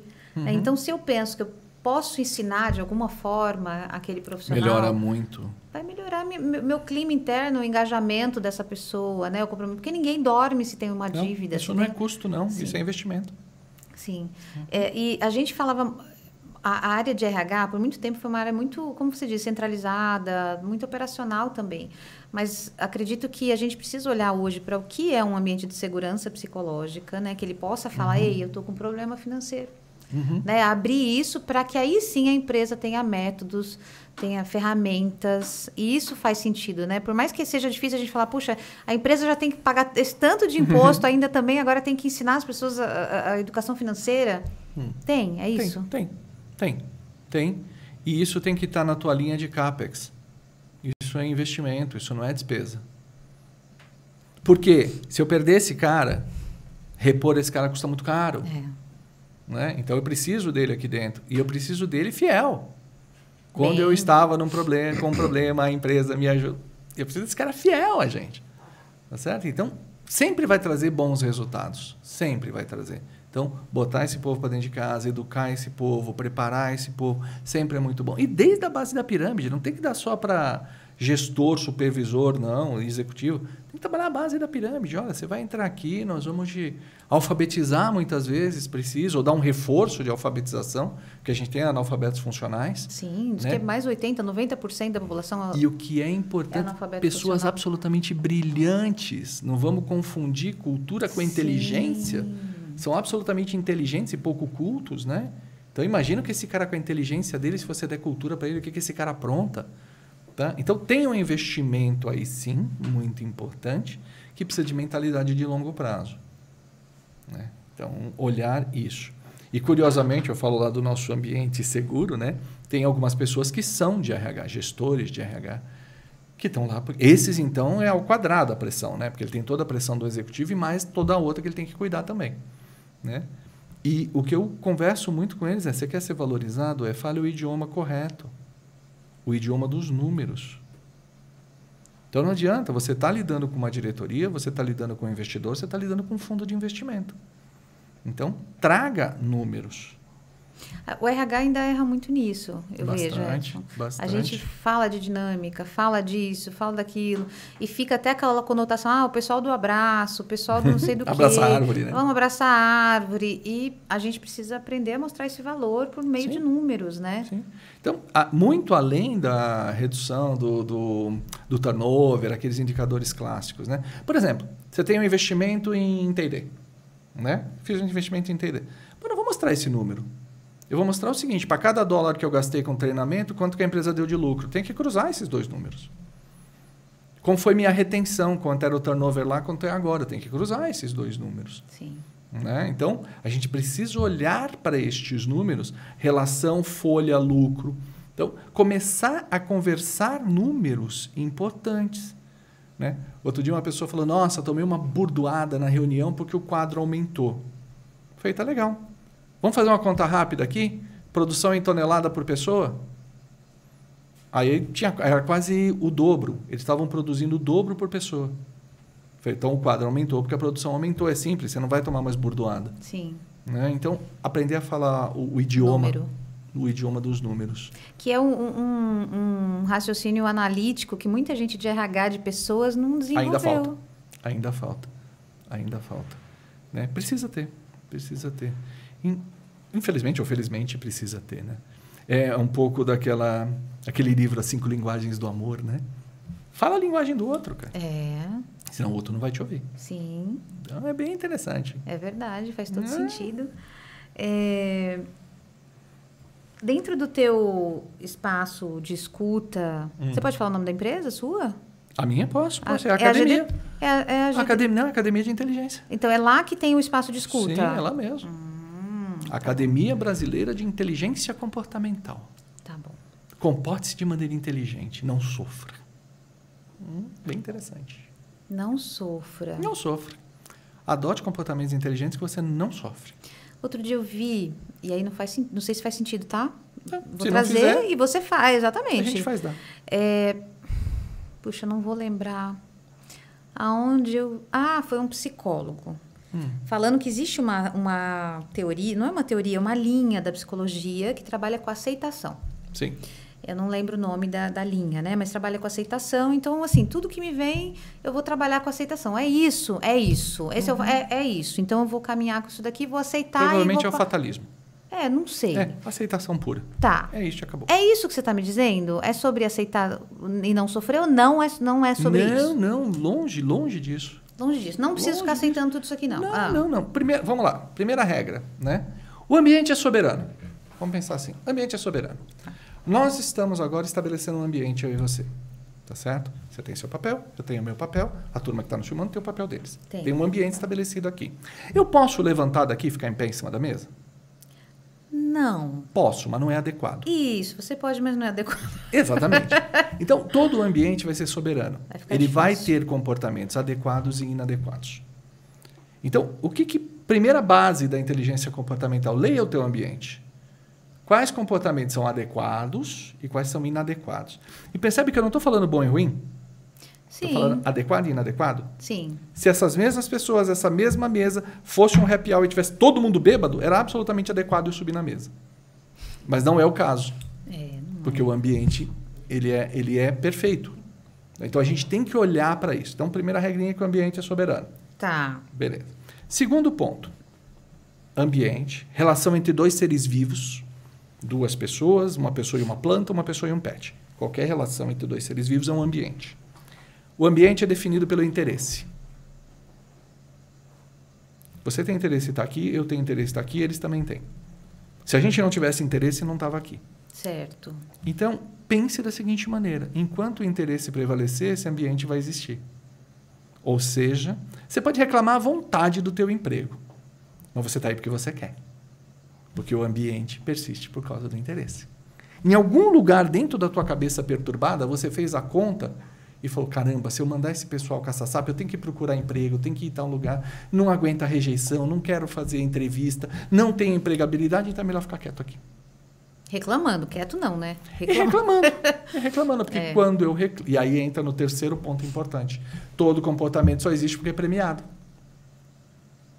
Eu reclamo e as pessoas falam, tadinho. Então eu reclamo de novo. Se toda vez que reclamar você tomasse uma direta dizendo que você está aí porque você quer calar a boca, você parava de reclamar na hora. Então, esses pequenos detalhes são a base da modelagem comportamental. Comece a entender o teu modelo. Modele os seus comportamentos. Aí acontece muito das pessoas me dizerem, nossa, mas isso é falsidade. Porque a minha mãe falou que eu não posso ter máscara. Tá bom. Aí eu faço a pergunta da madrinha de casamento. Aliás, eu posso fazer para você essa pergunta. Já foi madrinha de casamento? Já. Já, legal. Eu presumo que de uma pessoa que era querida, porque senão sim, não te convidava. Sim. Amigo. Minha parente. Irmã foi. Sua irmã. Legal. A irmã é ótimo. Irmã é bom esse exemplo? A irmã, ainda mais aquela que você trocou cascudo, escondeu coisa, não, essa puxou não. cabelo. Essa era não. caçula, era só Perfeito. flores. Tudo lindo, maravilhoso. Tá certo? Mas, era irmã, tem intimidade. Sim. Durante o momento da cerimônia, você estava montada, né? Muito bem elegante, numa roupa fantástica, mas nem um pouco confortável. Um sapato. E você ficou calada, aguentando ali a sua posição, certo? Tá, sim. Comportamento adequado ao ambiente. Que não é nada do comportamento que você teria em casa com a sua irmã num domingo, embora fosse a mesma pessoa. Percebe como o ambiente ele vai influenciar teu comportamento? Então, não venha me dizer que você não usa máscara. Usa, sim. Porque o comportamento precisa estar alinhado com o ambiente. E o jeito que você fala com a sua irmã não é o mesmo jeito que fala com a mãe, que não é o mesmo jeito que fala com o pai, que não é o mesmo jeito que fala com os amigos, que não é o mesmo jeito que você fala com os colegas de trabalho. Mas seriam máscaras ou seriam papéis? Papéis. Ou, falando mais tecnicamente, protocolos comportamentais. Porque o papel ele é mais perene. Papel de pai, papel de amigo. Né? Protocolo comportamental é mais curto prazo. Posso mudar também? Posso mudar, posso jogar fora. O protocolo comportamental de uma reunião é diferente do protocolo comportamental do cafezinho. E os atores são os mesmos. Então, a inteligência comportamental está ligada a isso. É isso aqui que a gente está falando agora? É disso aí que a gente está falando. Usar isto de maneira consciente. Como é esse ambiente, o que é adequado, o que não é adequado. Volta dentro da tua cabeça, pega seus protocolos, veste e executa. Tá, dentro do que eu fui criado, dentro do que eu acredito, dos valores da minha família, crença, sei lá o quê, chego no ambiente do trabalho, não sei se eu tenho essa leitura exata desses protocolos. Lógico que não, porque não é consciente. Tá. Inconscientemente você faz. Você se comporta numa reunião diferente do que você se comporta num treinamento, diferente do que você se comporta no café. Você faz de maneira inconsciente. Já faz. A proposta é, vamos fazer de maneira consciente? Como uma escolha? Fazendo isso, olha que interessante. Eu tenho vários interlocutores. Se eu tenho protocolos adequados com várias situações, eu vou ser adequado em mais ambientes. Tá. Na somatória, eu passo a ser reconhecido e valorizado. Sabe aquelas pessoas que você olha assim e fala, nossa, que ódio que eu tenho desse aqui? Se ele está no pagode, ele está feliz. Se ele está no rock, ele está feliz. Se ele está no churrasco, ele está feliz. Se ele está comendo uma salada vegana, ele está feliz. Se ele vai na igreja, ele está feliz. Se ele vai na terreira de macumba, ele está feliz também. Conhece gente assim? Não dá raiva de gente assim? É gente que tem inteligência de comportamento. Então, são camaleões. Olha só onde nós estamos indo, para que caminho a gente está indo aqui. Então, você está me contando sobre a inteligência comportamental, que é a gente entender o protocolo do ambiente e, de alguma forma, se adaptar àquele protocolo. Conscientemente. Conscientemente. Eu sei. Que diferença faz eu fazer inconsciente ou conscientemente? O consciente você determina o objetivo que você quer. O inconsciente você é vítima da situação. É simples assim. E quando eu tenho consciência e estou percebendo isso, eu posso protagonizar mais do que... Ai, matou gente, a charada. Um beijo de Edson Carli, bebê. Matou a charada. É isso. Conscientemente você acerta o modelo. É esse o desenho. Então, eu olho o ambiente. E aí entra o ponto-chave. Conscientemente, eu posso escolher se eu quero ficar nesse ambiente ou não. Porque ninguém disse que eu tenho que ficar lá. E se eu estou inconsciente, só cumprindo por cumprir, eu acabo ficando. E a hora que der ruim, 2 dias depois você vai lembrar, nossa, eu não devia ter ficado lá, né? Porque foi inconsciente. E na inconsciência, o que você vai fazer? Você vai buscar comportamentos que para você já são automáticos. Já viu gente que conta piada no começo de reunião de trabalho? Com que propósito? Ser agradar, aceito. pertencer. Ser aceito. O ambiente não era para ter a piada. E normalmente o cara faz caca quando faz isso. Né? Por quê? O único mecanismo que ele conhece, e os mecanismos são clássicos, né? Que é o humor, a autodegradação e coisas desse tipo, são os mecanismos clássicos de aceitação. Né? Entrei num grupo novo, não sei se eu vou ser aceito, vou fazer piada comigo mesmo. Aí todo mundo vai rir, pronto, entrei no ambiente. Bacana. Mas esse é o protocolo para ser usado em todas as situações? Não. Não é assim que vai funcionar. Dentro da nossa cabeça aqui tem um armazém de comportamentos. Né? Alguns comportamentos estão carimbados de vermelho. Não faça. Pum. E alguns que deram certo estão carimbados de verde. Pum. É um reforço, né? É o seu reforço. Sempre você vai do lado verde, né? Óbvio. Entrei num ambiente novo, ninguém me conhece, vou meter uma piada aqui para dar uma quebrada. Cara, só que o ambiente pode não pedir a piada. Não, e é engraçado, você falando isso, né? Eu fiquei aqui pensando. Muitas vezes a gente faz isso exatamente para ser aceito, mas numa reunião a gente não está falando sobre aceitação, a gente está falando sobre números, desempenho, resultado. Ponto. Então a gente acaba sendo levado por um caminho que não tem nada a ver com desempenho. Então depois a gente fica se sentindo mal porque não fez o que tinha para fazer de verdade. Uhum. E assim, a história está cheia de gafes desse tipo. Eu entro numa reunião com 12 homens. E um segredo. Só tem homem. Legal, já mando uma piada machista para dar aquela quebrada. 2 levantam e falam, isso é absolutamente inadequado. Porque a minha mãe não é assim, a minha irmã não é assim. Pronto, a minha cara no chão. Minha leitura do ambiente foi errada. Então, pronto.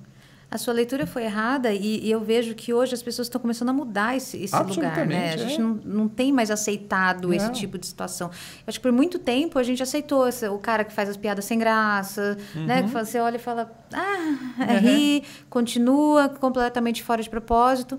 Mas acredito que hoje a gente está tentando, até com esse tipo de trabalho que você está fazendo, ensinando a gente. Aqui, olha a foto, é um coração e o cérebro. É isso. Os dois têm que se comunicar. Agrade seu coração de maneira consciente. Tem mais uma subliminar. Você viu que o logo da empresa é um camaleão? É um camaleão. É verdade. Adapte-se. Ou morra. Né? Essa frase não é minha, né? É do Darwin. Adapte-se ou morra. Não morra literalmente, né? Mas morra para o mercado, morra para as condições. Aquela história do eu sou quem eu sou. Gente, isso é tão anos 80, né? Eu sou quem eu sou, né? Eu sou quem eu preciso ser. Aliás, eu tenho uma frase bacana para você. Estou tão confortável com quem eu sou que eu posso ser quem eu quiser. Ponto. E ninguém tem nada a ver com isso. Te dá tanta possibilidade. Posso ser o piadista, posso ser o caça-sério, posso ser o cara estudioso, posso ser o cara que faz pergunta, o cara que reconhece que não sabe nada. Depende do ambiente. Mas para isso a gente precisa estar num outro momento...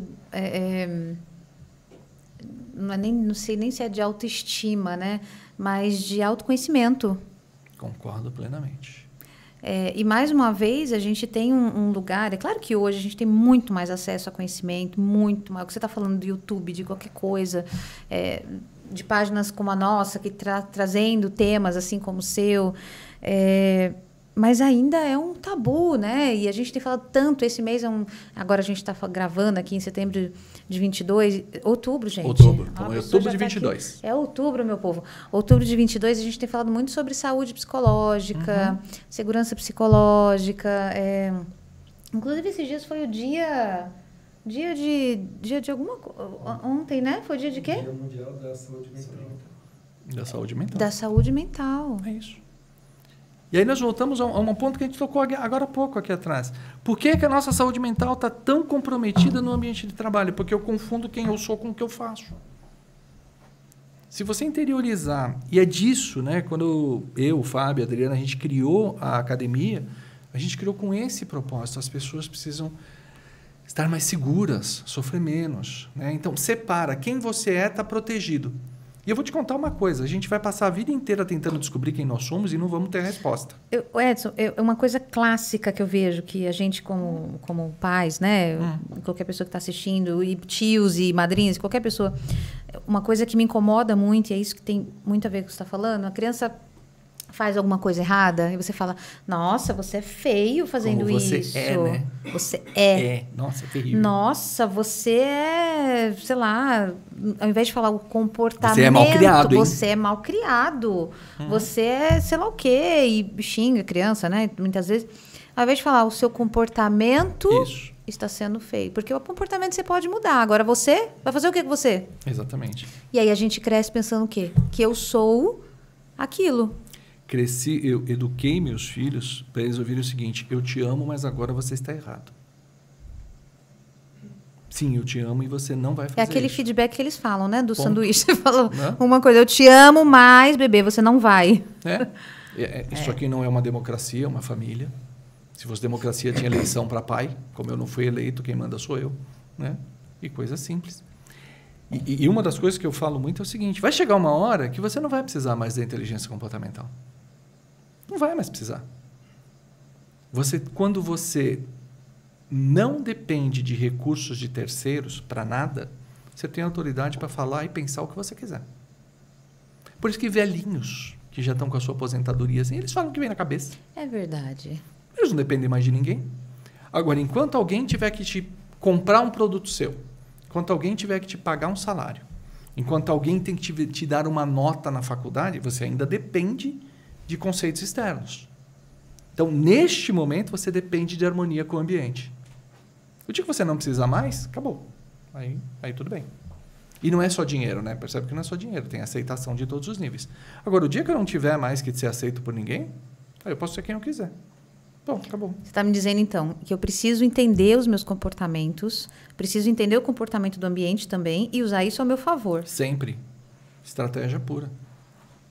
Pensar. Cansa. Mas depois que você aprende a fazer, acho que no início, é um né? No início que você precisa estar muito consciente em tudo que está acontecendo. É como falar outro idioma. Quando você vai para o exterior, que você fica uma semana falando outro idioma, você volta para o hotel à noite e você está cansado. Não quer nem ouvir a televisão, que é para não ouvir outro idioma. Vai demorar, né? Então, existe uma formação para isso, né? Então, você tem todo um programa de formação para você interiorizar esse processo e praticar, até que ele se torne automático. Aí tornou automático, e aí ninguém o te segura. ambiente não me machuca tanto? Não te machuca mais. Não me machuca mais. Não te machuca mais. É zero. Você não sofre mais com o ambiente. Você começa a entender coisas assim, nossa, a maldade daquela pessoa é um problema dela. Né? A agressão que ela me fez é um problema dela. Né? Aquela história da ofensa, né? Ofensa precisa combinar desrespeito com permissão. Ninguém pode me ofender, as pessoas podem me desrespeitar. E para isso tem lei, tem regra, tem processo, tem um monte de coisa. Agora, só se eu permitir que isso vira ofensa. Então, quando eu não permito mais, ok. Nossa, eu fui desrespeitado hoje, é verdade. Isso vai me abalar nem um pouco, cara. Toma as providências que são necessárias. Se for no ambiente da empresa, aciona o canal de ética, faz o que tem que fazer. Ó, aquela pessoa passou do limite. Isso aqui não é aceitável. Né? Uma pessoa, um amigo me diz tal coisa, tal, não sei o quê. Eu falo, cara, tudo bem, mas isso aí você está cruzando uma linha que não deveria. Isso é um desrespeito. Né? Então, vamos parar por aqui. Né? Posso até decidir se eu mantenho relações com a pessoa ou não, mas isso não me ofende, eu não sofro mais. Agora, enquanto eu permitir, enquanto eu achar que eu não sou digno, né? Aí a coisa começa a pegar. Entendo. A gente precisa descobrir algumas ferramentas dentro de nós mesmos para lidar com essas situações também que acontecem. E é o que você falou, tem os recursos para isso. Não ficar magoado, porque isso vai te adoecer. Né? Então, use os recursos que você falou, legislação, código de conduta, sei lá o que, processo, que seja, né? Mas você sabe que você falou uma coisa interessante, né? A mãe vira para o filho e diz assim, porque você é... Então, já adulto, quando você percebe tudo isso, você está diante da seguinte situação. Se eu aceitar que eu não sou, a minha mãe mentiu. E minha mãe não mente. É profundo, né? Aí a gente tem que pensar o seguinte, aquela mãe era mãe de uma criança com a cabeça que ela tinha na época, e eu não sou mais aquela criança. Então, isso que ela falou era verdade naquele contexto. E não precisa ser hoje. Teve uma pessoa que estava no processo de mentoria que ela falou um negócio muito divertido, que ela falou, porque eu sou assim, né? E era um defeito, né? Ela falou, mas não, perdão. Né? Ela disse o seguinte, mas eu fui criada para ser assim. Eu falei, não é isso. Ela falou, como não? Eu fui criada assim. Não, eu falei, não, esse é um hábito que você adotou. Você gostou dele. Você foi lá, foi no pet shop, comprou caminha, ração, brinquedinho e tal. Para o seu hábito. É o seu hábito de estimação, você gosta dele. Eu não gosto, gosta sim, porque senão você já tinha mandado ele embora. Aí a gente começou a trabalhar, ela falou, gente, eu me agarrei, né? Você se agarrou. Tem um benefício, né? Você se agarrou, tinha um benefício. Aí quando você diz, eu sou assim, isso explica muita coisa, né? Ela, puxa vida, eu não tenho mais o direito de ser assim. Eu falei, você tem o direito de fazer o que você quiser, mas nesse caso está te fazendo mal. Então faz o seguinte, pega a caminha, brinquedinho, e doa isso aí para outra pessoa. Você não precisa mais desse comportamento. E essa pessoa está incrível hoje, voltou a cuidar da saúde, está fazendo um monte de coisa, correta maratona, maldita. Coisa maravilhosa, esse pessoal que é corajoso, né? Adoro. Eles inspiram a gente, né? Ficar assistindo, ficar vendo, né? Aliás, distância. É meu plano já para esse fim de semana, a Maratona de Chicago. Mas assim, do nada? Vou assistir Chicago Fire, Chicago PD, Chicago Med. Vou fazer uma maratona. Maratona de Chicago. Tá aí. Tá aí. Gostei também. Ô Edson, vocês fizeram um estudo também que revelou aí algumas competências, as competências mais desejadas pelas empresas. Fizemos. Divertidíssimo. Foi bom. O que você viu disso aí? Divertidíssimo. Nós partimos da seguinte pergunta, né? Se o mundo mudou e a gente precisa de gente competente, o que significa ser competente no novo mundo? Hoje. Divertido, né? E aí, lógico, vestimos a nossa roupinha de ignorantes, né? Falei, eu não sei, então vou perguntar. Então, fomos perguntar para universidades, fomos perguntar para empresas, fomos perguntar para sites de vagas, fomos perguntar para todo mundo. Gente, o que estão procurando aí, né? O que as empresas estão trazendo? Então, foi interessante. A gente conseguiu... Nossa, deu 200 e cacetada lá. Depois, a gente pode olhar os números exatos. Mas espremeu, saiu em 45. 45 competências que estão sendo procuradas nos processos de... Não só nos processos de hiring, né, de contratação, mas também para promoção. Se o fulano tem isso, conta um pontinho a mais. Tá. Temos as clássicas, né, que é gestão de conflito, comunicação, bababá.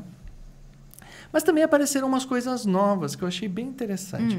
Apareceram os hackings, né? 2 deles são muito evidentes, que é o hacking de cultura, o cultural hacking, e o hacking de crescimento, o growth hacking. Esses 2 eram novidades no processo, né?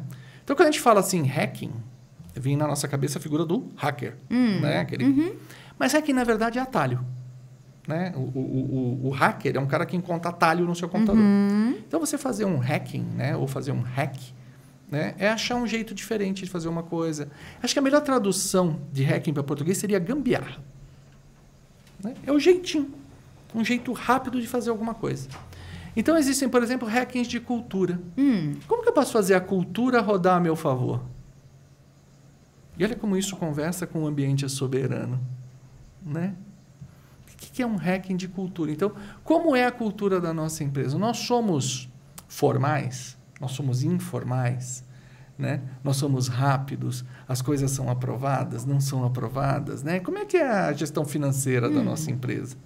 E aí você começa a esbarrar em coisas interessantes. O RH-DHO diz o seguinte, eu preciso de gente disruptiva e inovadora. E a área de finanças diz, ninguém corre risco aqui. Não. Então, qual é o hacking do meio do caminho? Eu preciso de gente propositiva. Que é gente que tem a ideia legal, mas que propõe dentro dos canais adequados. Percebe que é diferente? Mas precisa fazer uma leitura muito correta da empresa, né? Precisa ter uma autovisualização grande aí. Na verdade, é papel do DHO traduzir essa competência no texto específico. Então, em vez de dizer que eu quero um cara disruptivo, que tem ideias brilhantes e bababá, não. Eu quero uma pessoa propositiva, que encontre, que apresente dentro dos canais para ser aprovado. É simples, né? É só traduzir adequadamente, para não deixar a fantasia correr. Você sabe que os olhos não vê, a paranoia inventa, né? Então, a gente tem que criar esse ambiente. Então, o hacking de cultura ele é muito isso. Como é que dentro da cultura da empresa eu consigo andar? Né?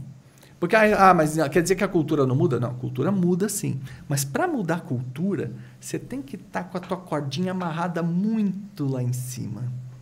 Ou no acionista principal, ou no CEO, alguém que banque e fala, não, pode fazer que eu estou mandando. Né? E mesmo assim para fazer pequeno. Né? Vamos testar num ambiente controlado. Claro. Vamos ver se esse negócio vira aqui dentro. Né? Então, são coisas que precisa tomar muito cuidado.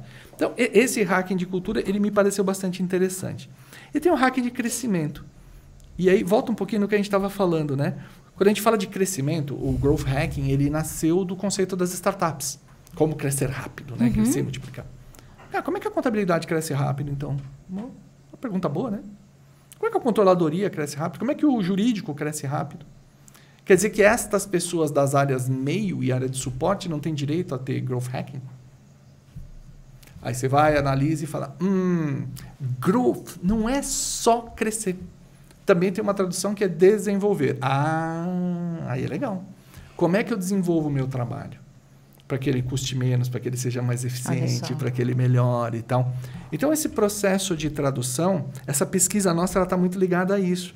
Não é só elencar, também é entender. O que a gente está querendo dizer com isso? Como é que eu aplico na minha realidade? Essa tradução que eu vejo que poucas pessoas, poucas empresas ainda conseguem fazer de forma que chegue aos níveis operacionais de uma linguagem factível. Porque o caminho mais rápido, tudo é muito rápido, né? Tudo é muito rápido. E, de novo, lembra que eu falei que departamentos são coisas grandes criadas por mentes pequenas? Né? A gente tem que ser multifacetado. Né? Não é porque eu sou de pessoas que eu vou decidir tudo sozinho. Gente, junto, povo, vamos conversar. Escuta. Como é que a gente leva esse negócio para frente? Então, dentro da nossa pesquisa, a gente também encontrou alguns clusters, né? Por exemplo, a gente tem um cluster lá, eu odeio a palavra mindset, não gosto dela, acho que ela está cansada. Né? Ela cansa. Então, eu vou chamar de cognição. Tá bom. Tá? Que são os jeitos de pensar. E o que você vê mais largamente é pensamento de dono. Todo mundo quer que você tenha pensamento de dono. Mas eu te dou resultado de dono também? Como é que eu quero que você pense como dono se eu não te dou resultado de dono? Aí fica difícil, né? Não te reconheço, né, não como te dono. reconheço como dono, né? Então, assim, por que eu vou ter pensamento de dono? E na área de tecnologia, por exemplo, acontece muita coisa divertida, né? Projetos de tecnologia tem aquele kick-off meeting. Né? Aí você chama 40 pessoas, põe numa sala, um monte de termo em inglês num PowerPoint, um cronograma, e o discurso normalmente é: estamos tomando esta decisão porque ela é o maior investimento da companhia e vai trazer resultados fabulosos e a nossa companhia vai crescer. E o cara que está sentado lá está pensando: e o que é que eu tenho com isso? Então, a tradução para a realidade do indivíduo tem que fazer parte. Então, os modelos de pensamento, pensamento crítico, pensamento analítico, pensamento de dono, todos os pensamentos, eles têm que estar associados à linguagem do sujeito. Ah, você tem direito a pensamento crítico, tá legal. Então, e eu faço o quê com a minha crítica, né? Qual é o canal? Como é que eu levo isso para funcionar? Então, a competência, dentro desse estudo que a gente fez, ela não é só uma coisinha para ser avaliada. Ela dispara um processo. E como é que a gente faz esse processo rodar dentro da companhia? Né? Então, ao todo, a gente elencou 45 competências, né, que já foi filtrado. E o objetivo nosso foi criar uma base mínima de capacitação. Então, para essas competências. Cada competência virou um programa, um treinamento. Que ele tem um assessment da entrada, um conteúdo, uma avaliação na saída. Para que você crie a base para discutir. Nem de longe a gente quer ser uma universidade com 45 cursos, mas a gente quer criar uma base, gente. Vamos parar de falar besteira, né? Ó, tá aqui, ó. E aí, dentro disso, tem todos os nossos instrutores trabalhando nisso aí, pesquisando profundamente, ancorando o negócio para falar: vou te dar o treinamento aqui, ele é por causa disso, o pensador tal fala isso. Olha para isso aqui, mede dessa forma. E aí a gente consegue ir trabalhando esse modelo, criando um conjunto legal. Ficou muito divertido. Isso é a academia da inteligência comportamental. É lá que tem todos esses cursos, essas formações nas competências que vocês, depois de uma pesquisa, entenderam que é o que está puxando hoje, que é o que faz sentido para as empresas que querem estar... E tem um link, né? Como é que eu percebo a competência de alguém? Observando, né? Observando o quê? Os comportamentos. Tem o link. Esta competência precisa desses comportamentos observáveis. Se eu não desenvolver esses comportamentos, eu não tenho essa competência. Então, tem um link, né? Não é um treinamento puro e simples. Olha, cara, tem comportamentos que você vai desenvolver. Ah, legal. Mas como é que eu desenvolvo o comportamento? De maneira consciente, inteligente. E aí, uma coisa conversa com a outra. Quem que dá o feedback dessas, por exemplo, eu sou uma empresa, quero contratar para os meus profissionais, porque eu realmente quero algumas dessas competências. Aí vou lá, sei lá, não sei se der uma sexta, eu escolho 7. É tipo isso. Quero 7 para os meus profissionais aqui, e aí eu vou contratar. Eu tenho ouvido, e eu não sei se faz sentido, muita crítica em relação ao feedback. Eu li ontem um artigo, que eu não vou lembrar aonde foi, porque foi no LinkedIn, então você lê tanta coisa junto que você já nem lembra mais. Mas eu achei que fez muito sentido, assim, que era falando sobre o quanto esse feedback que a gente dá hoje, que é um feedback muito voltado para os seus gaps. Muito. E que, assim, no fim, psicologicamente, aquilo não te ajuda. Não. Coisa nenhuma aí para frente, Ponto. olha só. Ponto. E que o ideal realmente é pegar os pontos fortes e potencializar, porque isso aí você vai produzir muito mais do que você ficar preocupado com aquela lacuninha que, né, muitas vezes não está fazendo sentido. Então, eu entrei nisso porque eu ia perguntar quem depois faz os feedbacks. Eu não sei se isso... se a liderança está envolvida também ou se é feito totalmente com vocês. Como é que você também vê o feedback? Legal.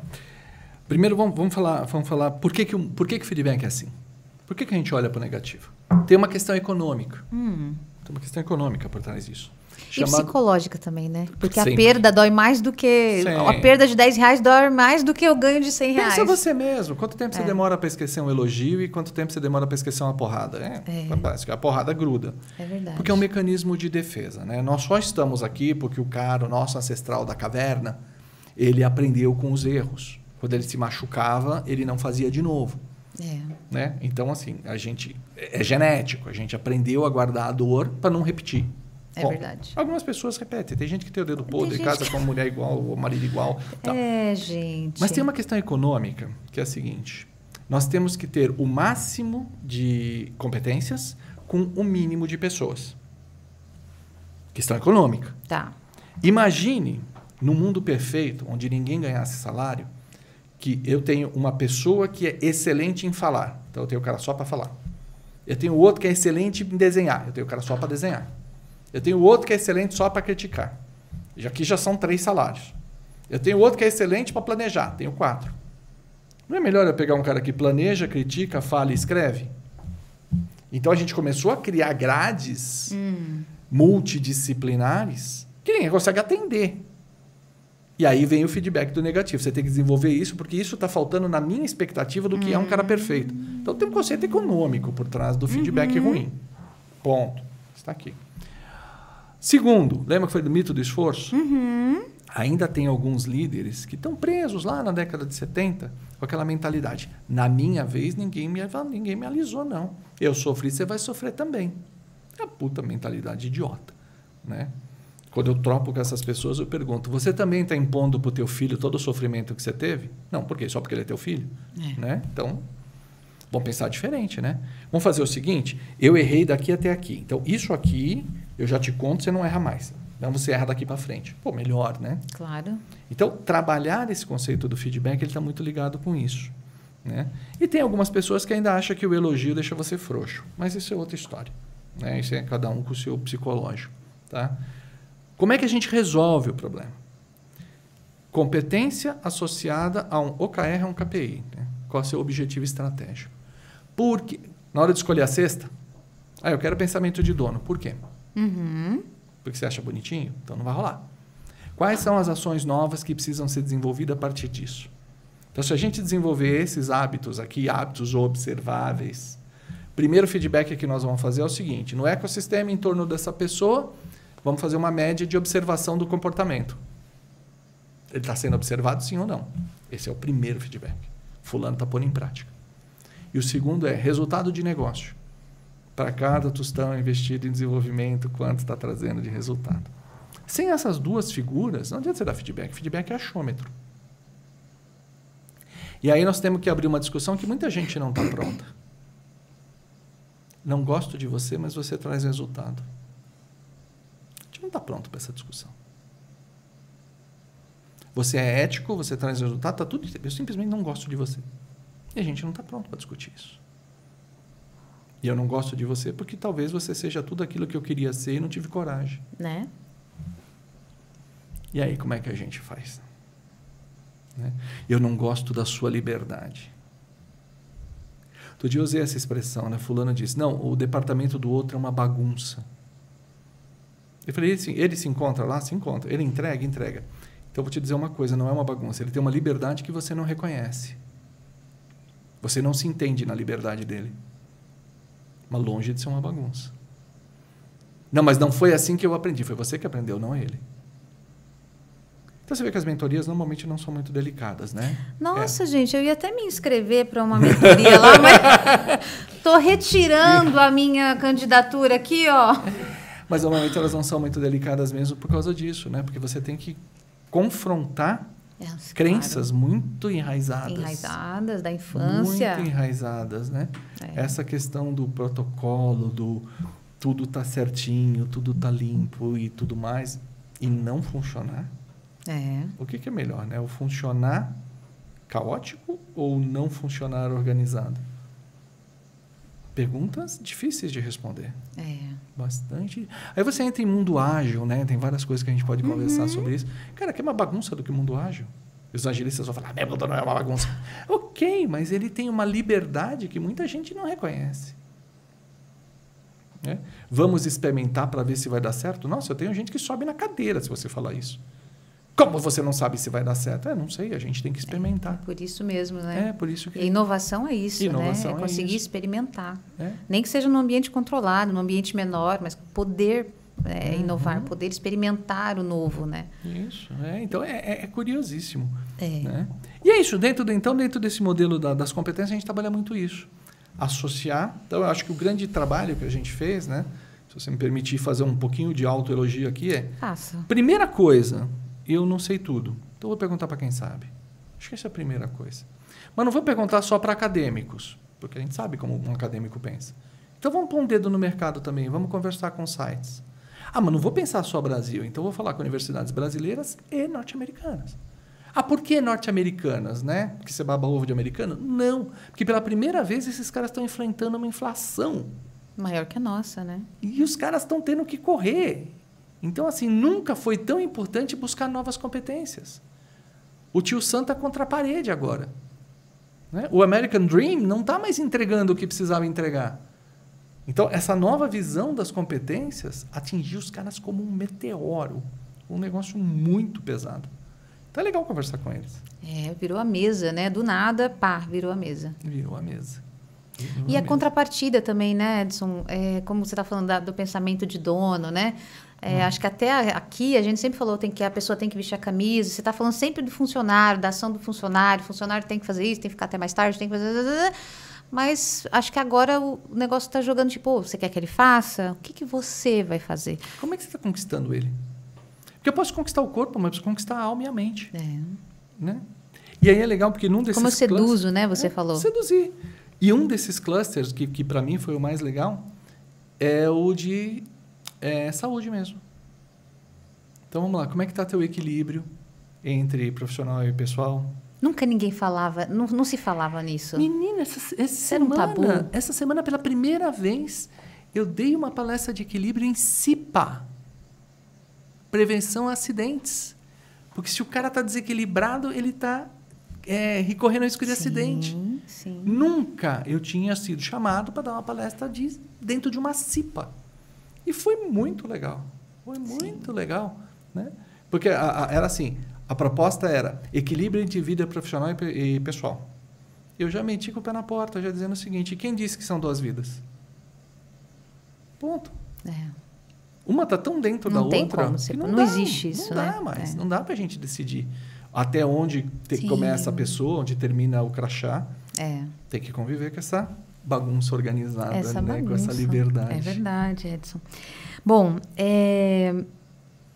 a gente falou de inteligência comportamental, que eu vou ler esse livro aqui, que você vai dedicar ele para mim depois, claro, não vai? Com que delícia, prazer. Ganhei do Edson. Nossa, prazer. Que delícia. Nossa, falamos sobre investimento. Falamos de vida aqui. Falamos de tudo, né? Por que as empresas gastam com isso? O que elas têm que fazer? De quem é a responsabilidade de desenvolver a turma? Por que o governo não vai cuidar disso? Tem muita coisa bacana aí. Sim. Faltou alguma coisa que a gente devia falar, que você devia contar pra gente? Eu gostaria de falar um pouquinho de empreendedorismo, que eu acho que é um tema importante. Tá. A gente meio que tangenciou falando de geração de renda, né? Isso. Mas acho que empreendedorismo é um negócio importante para a gente conversar. Né? Empreendedorismo de oportunidade, empreendedorismo de necessidade, que são bichos completamente diferentes, e empreendedorismo corporativo, que tudo está ligado com comportamento. Então, esse olhar para a renda, né? O olhar e falar, ok, o que dá para fazer de diferente? Né? Uma coisa que eu ouço muito, na minha empresa não tem oportunidade de crescimento. Aí a minha resposta normalmente é, quantas vezes você bateu na porta da diretoria para falar, eu tenho uma ideia? E aí eu ouço de volta, mas é o meu papel? Aliás, uma coisa divertida, você reparou que diretoria de empresa nunca fica no primeiro andar? É sempre lá em cima, né? Para poder falar os caras lá de cima. Né? Os caras lá de cima que tem que fazer isso, né? Então, essa história do outro tem que... Tá na hora de mudar. Tá na hora de mudar. O outro não tem que nada. Sou eu, né? Eu quero mais para mim. Né? Então, se eu olho a minha empresa, eu olho o que eu estou fazendo, eu olho como a minha empresa ganha dinheiro. Né? Eu falo, e se eu pudesse colaborar com isso? E se eu pudesse fazer algo diferente? Né? Você falou muito em feedback, né? Por que eu tenho que esperar a rodada de feedback anual? Por que eu não bato na porta do chefe ou chamo ele numa videoconferência e falo, vamos bater um papinho? Isso é sobre a gente, mas a gente precisa desse espaço, dessa abertura também, né, Edson? Eu sinto que tem empresas que já dão esse ambiente, esse espaço de você poder falar. E tem algumas que não. Então, acho que é isso que a gente está conversando também, essa importância dessa abertura. Lembra que o ambiente é soberano? Sim. Procure pessoas dentro da empresa que ouçam. Boa. Estou com 56 anos de idade. Comecei a trabalhar com os 13. Liderança desde os 18, 19, que eu trabalho com liderança. Eu não me lembro de um dia que alguém falou, eu tenho uma ideia, e eu falei, agora não. Eu não me lembro de ter feito isso. Se você bater na porta do teu chefe, se não for ele que seja o chefe de outra área, dizendo, eu tenho uma ideia que pode trazer resultado para a companhia, dificilmente você vai ouvir um não. Sabe por quê? Porque ninguém faz isso. E aí você cumpre uma regra básica do marketing, que não é ser melhor que o outro, é ser único. O cara que bate na porta com uma ideia, ele é único. E se ele bate com uma, com duas, com três, na quarta a gente já está ouvindo. É verdade. Quem é esse cara que está trazendo tantas ideias num mundo em que ninguém traz ideias? Olha no mundo só. que as pessoas jogam a caneta, no mundo que as pessoas estão dizendo graças a Deus é feriado. Né? Então, vamos trabalhar para isso, né? Para não ser mais mão de obra, né? Para não ser mais massa de manobra. Vamos ser donos aí do que a gente decidiu para a gente. Mas eu queria também deixar um recado que é o seguinte. Tudo bem se você quiser ser mão de obra. Você é livre. Se você falar, Edson, tudo isso que você está falando, trabalha demais, não é para mim. Eu quero ter o meu trabalhinho, eu quero trabalhar de 9 às 5, quero voltar para casa, tudo feliz. Né? É aquilo que você falou no começo, o que é sucesso para você. Defina o que é sucesso para você. Defina o que é sucesso para você e seja harmônico com isso. Onde é que vai dar caca? Se você quiser ter esta vidinha regrada como mão de obra, mas quiser ter ganhos e benefícios de alguém que não é. Então, isso você tem que tratar dentro da tua cabeça. Porque aí vai criar uma expectativa que você não consegue atender e você vai sofrer. Agora, se você desenhar a sua vida para caber naquilo que você escolheu fazer, felicidade absoluta. Estou feliz fazendo o que eu decidi fazer, minha vida está dentro dos meus ganhos, meu nível de estresse está dentro do que eu consigo aguentar. Maravilhoso. Isso é a inteligência do teu comportamento. Né? Muito bem. Maravilhoso, gente. Nossa, Edson, foi incrível essa conversa. Acho que depois eu vou rever. Depois eu vou rever, não, para conseguir absorver mais, porque a gente fica aqui, né? Eu fiquei viajando aqui em tudo que você está falando. Eu amei, eu acho que faz muito sentido. Muita coisa para pensar, muita coisa para se colocar, o que você falou, de determinar o que é sucesso para você. Cara, esquece o outro, né? Se você quer estar batendo cartão, isso para você é legal, faz sentido, você está feliz no fim de semana, tá ok? Ok, continua. Se não está feliz, busca o que é felicidade para você. Vai atrás. Né? Busca, vai atrás, tem N opções, fontes de renda, como você falou, né? Possibilidades de renda em outros lugares que a gente não imagina às vezes. Eu acho que gente que pensa diferente da gente, eu gosto muito dessa coisa de estar com pessoas que pensam diferente da gente. né? Que pensam outras coisas, outras ideias, outros caminhos, que às vezes junta com a sua ideia, cara, e vira um vulcão. A não obrigatoriedade de ser uma pessoa incrível, uma CEO de algum lugar. Como você deu o exemplo da sua amiga, né? Que gerenciava uma casa, ela tinha competências de liderança que ela não enxergava, né? Exatamente. E que foi só adaptando ali. Então, o quanto cada função é importante dentro de uma empresa, o quanto aquilo garante que o funcionamento e o emprego de tantas pessoas, mesmo que às vezes a sua função não seja... Nossa, não sou diretora de vendas, né? Eu sou a pessoa da contabilidade, como a gente conversou. Os comportamentos, o quanto eu posso perceber esses comportamentos no meu dia a dia, melhorar e usar eles ao meu favor, ao invés de contra mim, que muitas vezes é o que a gente faz, hein? Sim. Usa contra a gente os nossos próprios comportamentos dizendo mal da gente, né? Acho que esse livro vai me ajudar nisso aí, hein? Se eu tiver algum comportamento... Eu acho que eu não tenho, não, viu? Nenhum comportamento... Claro. Eu acho que estão todos ok, todos inteligentes. Estou brincando. Agradeço muito pela sua presença. Foi um grande prazer ter você aqui com a gente. Adorei. Conversar com gente inteligente faz toda a diferença. Gente, olha isso aqui. Obrigado. É porque eu já estou aqui com o livro na mão, já fiquei assim inteligente. Obrigado pelo convite, obrigado pelo espaço. É muito legal a gente poder trocar ideia, contar disso. Se você passar tudo na peneira, você vai ver de novo, olhar, espremer num pano branco. É assim, nada é disruptivo, é tudo tão óbvio. A gente só precisa olhar para isso, interiorizar e fazer. É aquilo que ajuda a gente de verdade. E vai parecer piegas, mas não é. Quando a gente montou esse desenho, montou a academia, a gente tinha o objetivo de fazer pessoas mais felizes. E é só isso. É sobre mundo mais isso. feliz é sobre isso. Nunca é sobre dinheiro, é sobre felicidade. É verdade. Adorei. Edson, muito obrigada. A gente vai pôr as suas redes sociais aqui na descrição Bacana. do vídeo, no vídeo também, tá bom? Da academia, lá no LinkedIn também. A gente sempre coloca. Muito obrigada pela sua presença. Brasil, sigam o Edson. Olha só, é conhecimento aqui de graça para vocês. Vale muito a pena. Se você gostou, curte já o canal, compartilha com seus amiguinhos. Isso é importante. É isso mesmo, não é? A gente lógico. precisa divulgar esse tipo de conteúdo. Muito obrigada e até a próxima. Beijo, tchau.